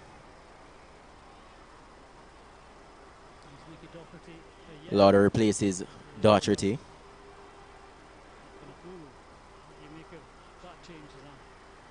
Yeah, no, Haley obviously when she plays for Glasgow City plays further up the park. I think Nikki Docherty's had a good solid game. Maybe not got as forward as much as we're used to seeing her. But yeah, Haley's more than comfortable to slot on there at left. And Tiffany Cameron has entered the field of play for the Jamaicans, replacing Trudy Carto on that left wing.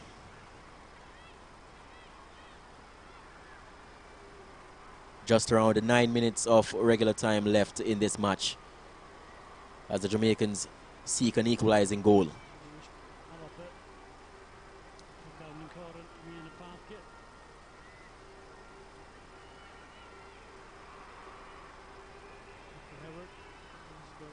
Oh, lovely turn from Arnott, but Campbell does well to recover.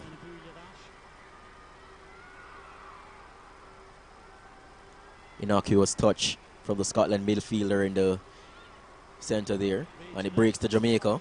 McCoy to Havana Salon. Now Plomo looking to drive forward. Lovely pass that to find Tiffany Cameron. Cameron has McCoy inside. McCoy with a strike. It's a good strike. Low down at the near post from McCoy, but it's well dealt with by Alexander. And McCoy seems to have stayed down after that effort. Oh, not another one. McCoy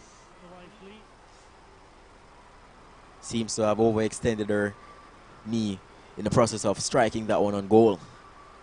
Mccoy, who came on for the injured Khadija Shaw, now having her own injury concerns.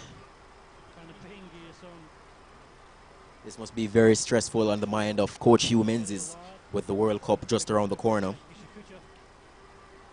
He'll want his players to get a proper run out, but he'll want to get everyone to France in good health.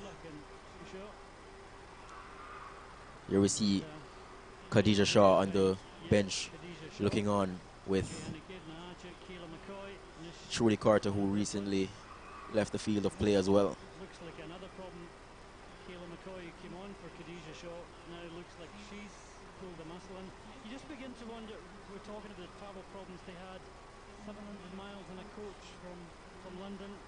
Probably not conducive, and when you pull a muscle, if you're not warmed up properly, it could be a serious And we start to wonder if these injuries have anything to do with the conditions that the Reggae Girlz had to travel under in the last few days. Last week they were in Florida, where they played a friendly against FC Surge, coming out 2-1 victors. Well, they left Florida and they took the long way to get to Scotland, traveling from Florida to Morocco and coming across to London before making their way to Scotland, spending over 20 hours on the road. Some of these players would have been jet lagged and not have had enough time to be properly prepared for this one.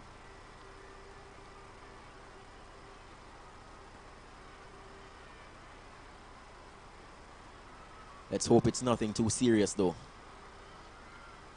But another casualty for the Jamaicans, as Kayla McCoy will not be taking any further part in this game. A nice ricochet for Denisha Blackwood, who has a strike, but it's blocked. Now Jamaica must get back in position. That one bouncing up.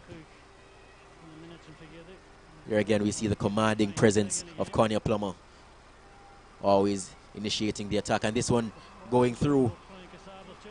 Jody Brown has the pace, but that one out of her reach on that occasion. Just skipping off the turf and into the grateful hands of Alexander. For me, it could really have been one of three. I think the three centre midfielders for Scotland tonight have been absolutely fantastic, but probably no surprises that I think for me player of the game is Erin Cuthbert. Not only our goal, but her all-round play.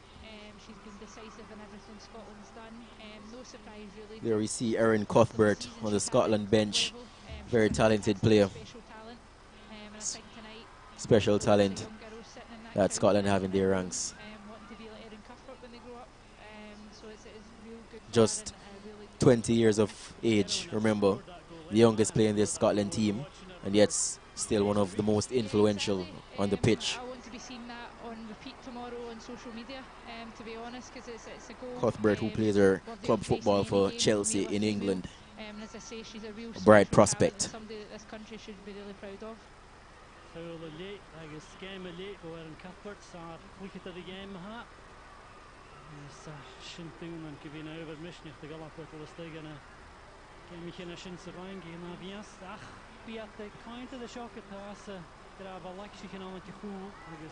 little under 5 minutes to go in this match, and Scotland still lead by 3-2, edging out the Jamaicans courtesy of that strike from Sophie Howard. Here comes Scotland again, but danger averted by the charismatic captain Connie Plomo yet again. Really been leading by example in the defense for the Jamaicans.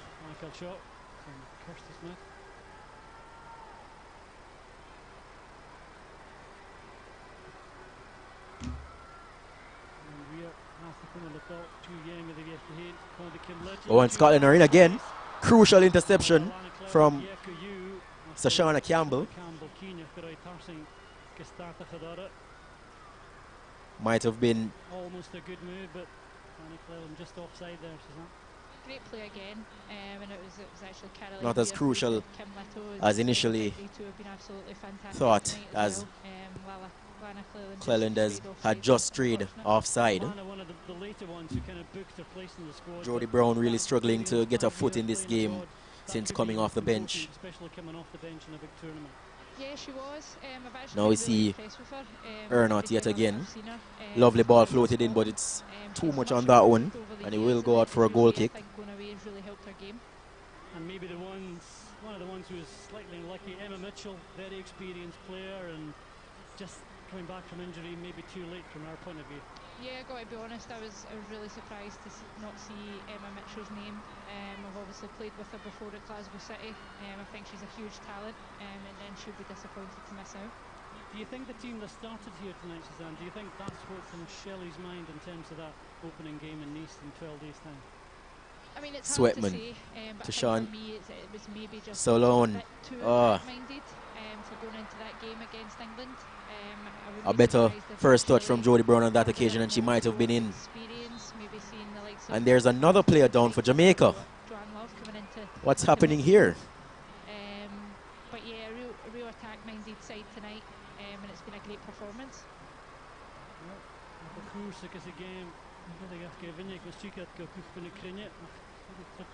It was Havana Salon who went down after that collision, but she's back on her feet, thankfully. Very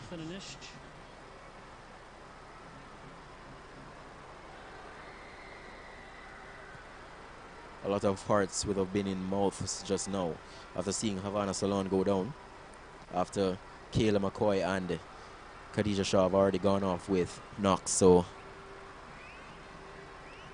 I think Coach Hugh Menzies will just want to get through this one without any more casualties. It's been a very good run out for his troops so far. Also, Scotland in their farewell match here on home soil in front of this enormous crowd. It's been a very good match, very entertaining. We've seen some good football and some great talent on show, some wonderful goals.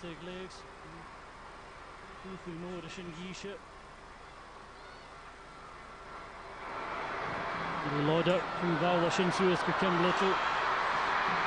Carto from Slana and Cassin Kuchak. This is the Kalifashki game Katach and the Lover. Paolo Chachat, Missouri with the Fuma. Session and Polishach. The Univarach of Chili game. Fiction could be a few minutes. As we approach stoppage time, we'll have 3 minutes of stoppage time here. And dangerous ball played into the box there, but Nicole McClure holds on very gratefully.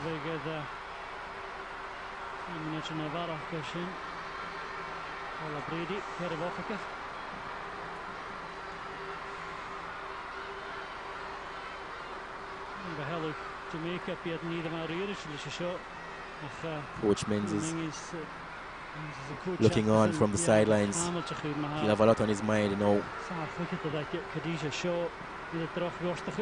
after seeing one of his star players, Khadija Shaw, go off injured in the second half.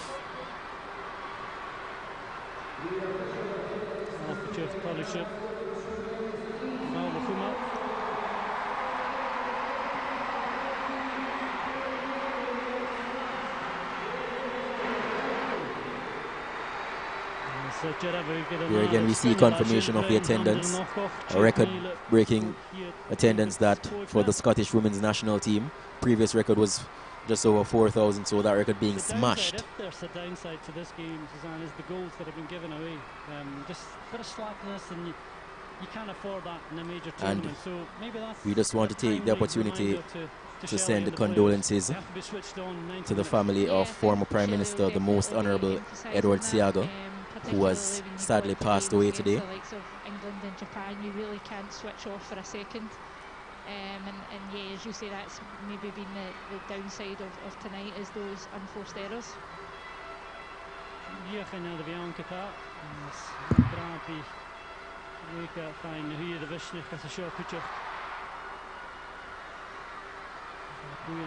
Jamaica come forward one more time. Trademark long busting run into the midfield from Plomo.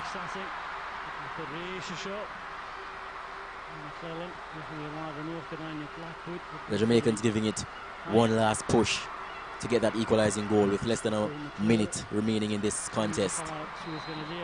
Breaks the Tiffany Cameron, but it's a free kick to Scotland.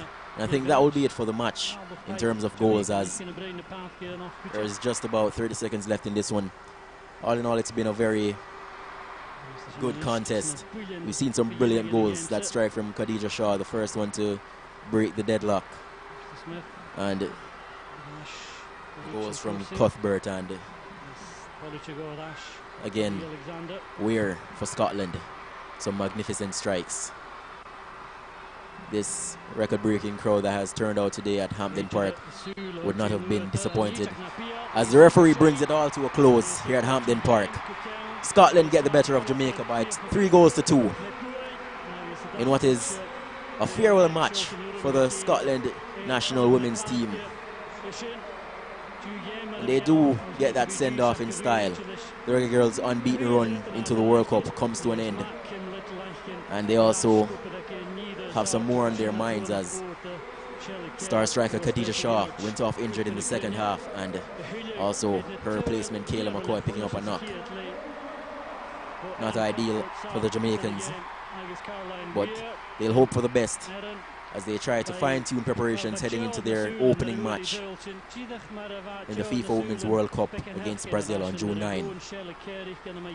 We see President Michael Ricketts, President of the Jamaica Football Federation, looking on as Coach Shelley Carr goes around to greet the officials and some of the Jamaican players.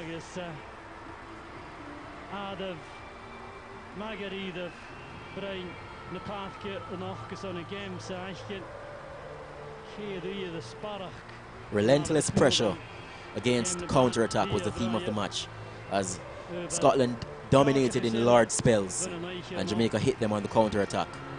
But Scotland's dominance prevailed in the end, as they got the all-important winning goal courtesy of Sophie Howard, who came on as a second-half substitute. Erin, how does it feel to score a peach of a goal in front of 18,500 people at Hampden?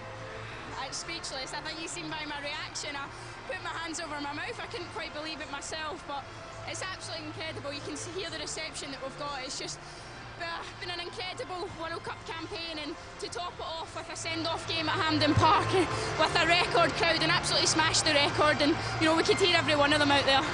Jamaica made you work hard for it. It was a bit of a shaky start to the game, but those two quick goals in the first half really turned things around. Yeah, I think we needed that goal. You know, we did have a shaky start. Maybe it was a little bit of nerves. Some people haven't played in front of a crowd this size before, so definitely nerves. But I think once we got into our game and we started playing our passing game, you know, we've got so much talent in this team that once we get going, we've got talent in abundance, and we're going to score goals and we're going to create chances. Was tonight a game you were looking forward to, or was it a case of not quite wanting it out of the way in the World Cup to come, but something you could enjoy? I think you've got to focus on the process, and you know, we had Jamaica, and the process is what gets you to the World Cup, and we wanted a good performance against Jamaica in front of the fans to send us off, because you know, we want them on our side when we get to France, and in the first game we want them as loud as possible. Off to France now. Good luck. You are tonight's player of the game, Erin. A wee trophy before you go. Beautiful, thank you. Cheers. Saab looking to the game, Erin Cuthbert. And Suzanne, she started as a mascot all those years ago. She wanted to play at Hampden, and then she goes and hits a perler like this. Doesn't get much better than this, does it? Yeah, it's amazing to see, and honestly it couldn't happen to a better person. She's a wonderful footballer. You hear her talking there, she's mature beyond her years. And just watching this go back here, she just takes it upon herself, and as we said earlier, if that's worthy of grace in any game.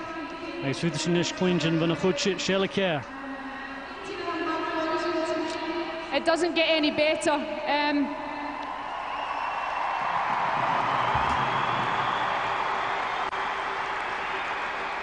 We want to say a huge thanks to everyone that supported us throughout the campaign. And for those of you who have came for the first time tonight, we hope to see you back.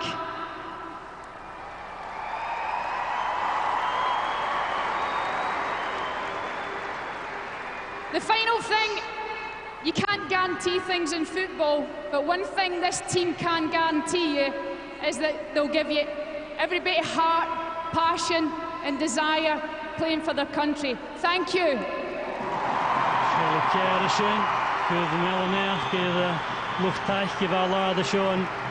Suzanne, I think she asked after that Scottish grittiness as well as tactical discipline, awareness, the physical conditioning. It's all improved under her tenure and it's all coming together nicely with the squad, but also now you're seeing the fans getting behind this team and really getting excited about World Cup finals in France. Yeah, you could see Shelley was emotional there because it just means so much to her group of players there and to everybody involved in the women's game to see this crowd out here tonight. As you say, the hard work that's been on behind the scenes for many years. Obviously Anna sort of started it and changed the game here in Scotland, and Shelley's Reel come in and took that forward.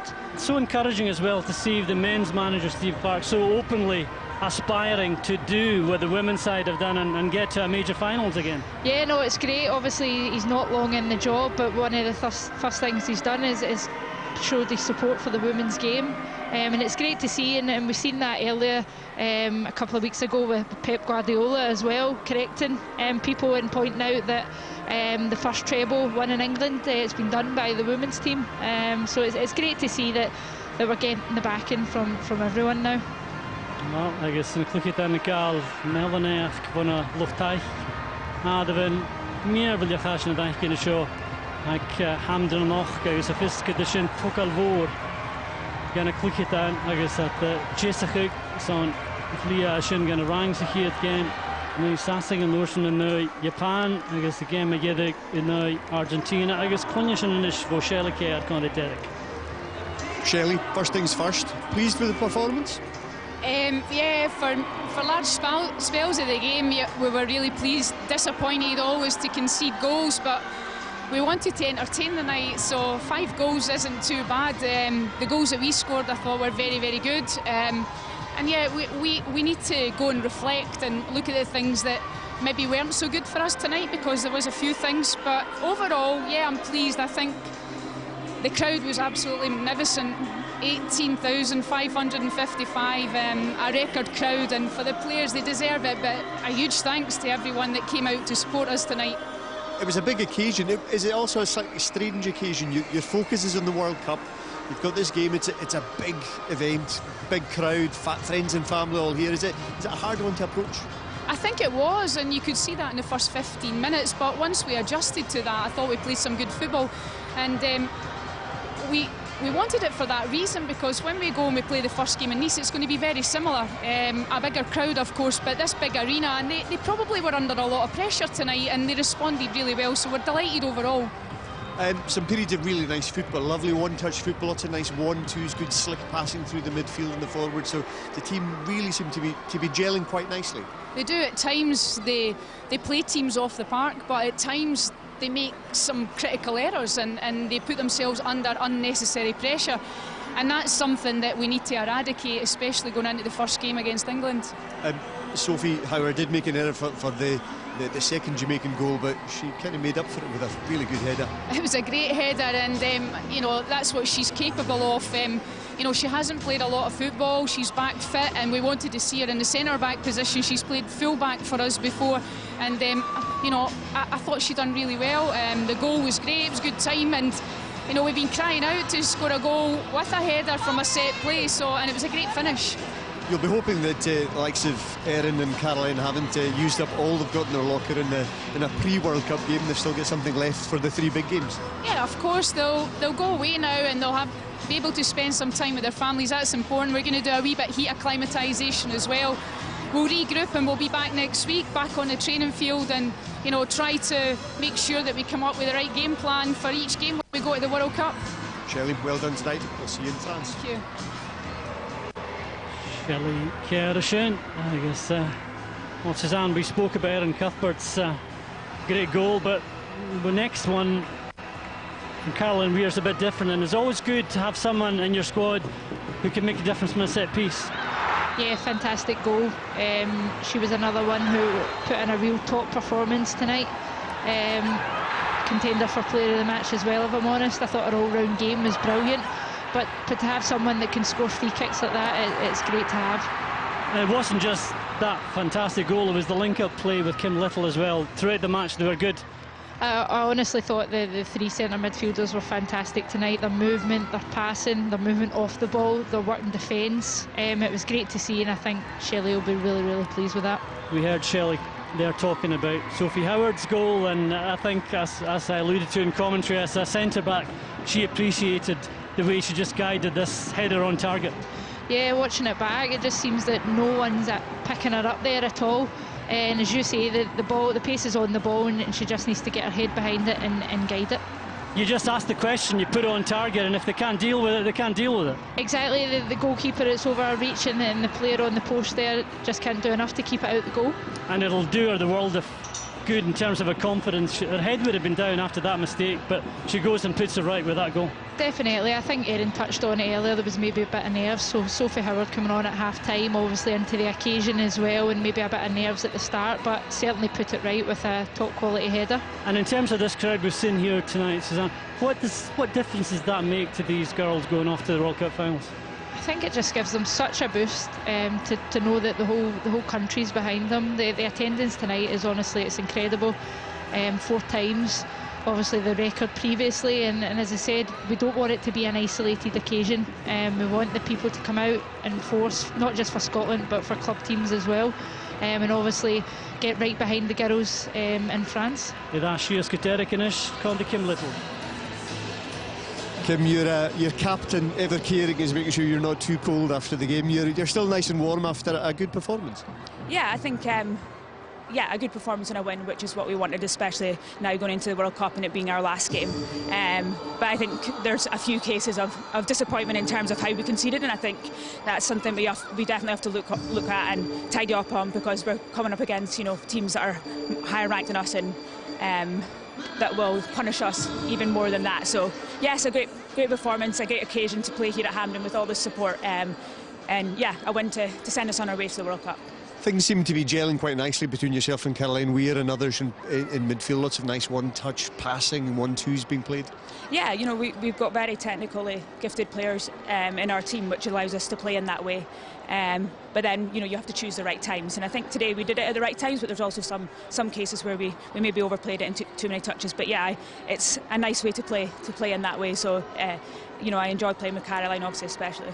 How excited are you looking ahead to the World Cup? It was, the Euros were a difficult time for you, but going into this tournament, how do you feel? Yeah, just embracing it and taking each day as it comes. We've got a few days off now before we meet up again in Edinburgh and then head to France. So yeah, it's an exciting time, but just one we're all just embracing and taking one day at a time. Thanks, Tim. Well done tonight, and enjoy France. Kim Little, the Rolls Royce of a player, Suzanne, and so good to have her back. But this is the perfect send-off in many ways. This is what they wanted with France around the corner. Yeah, no, Kim's a fantastic player, and really glad that she's getting to grace a major tournament. But for the girls, yeah, I just think it's been a brilliant occasion tonight. Well, Suzanne, we're just looking at some of those players, and it must be getting really close now that they can almost reach out and touch that first game against England. It's almost upon us now, isn't it? So exciting. So exciting. Yeah, they'll be desperate to get out there. As they get a few days with their families, but I think they'll be raring to go once they meet up and head off to France. And the conditioning, as Shelley was talking about there, it's been good. Obviously, players have been playing right up to this, but those who haven't have been training full time since January. They've got the preparation pretty much spot on. Yeah, and I think that's the difference now as well. It's not just what you do about on the pitch. It's behind the scenes as well. It's what you eat. It's the strength and conditioning. And it's all those behind the scenes that deserve the credit as well for where the girls are. Sgynnodd Suzanne, thank you. Agus bishin fatach gorn gibu conding as a rang is on the gemichin ashin. Masalashin Karmachana Kina Kurs Yernach the Haurzella Juniors and Halapa Shin Chitoni Yetter Ochen like Talbot Coela and no largs the Silchin and Tonshka Keduiden. I guess an ocean game more ashin and the niece said a new yala yanokvias sassing a new alapa Fichit Minach go Coik. I guess an ocean go Japan game Dully Hill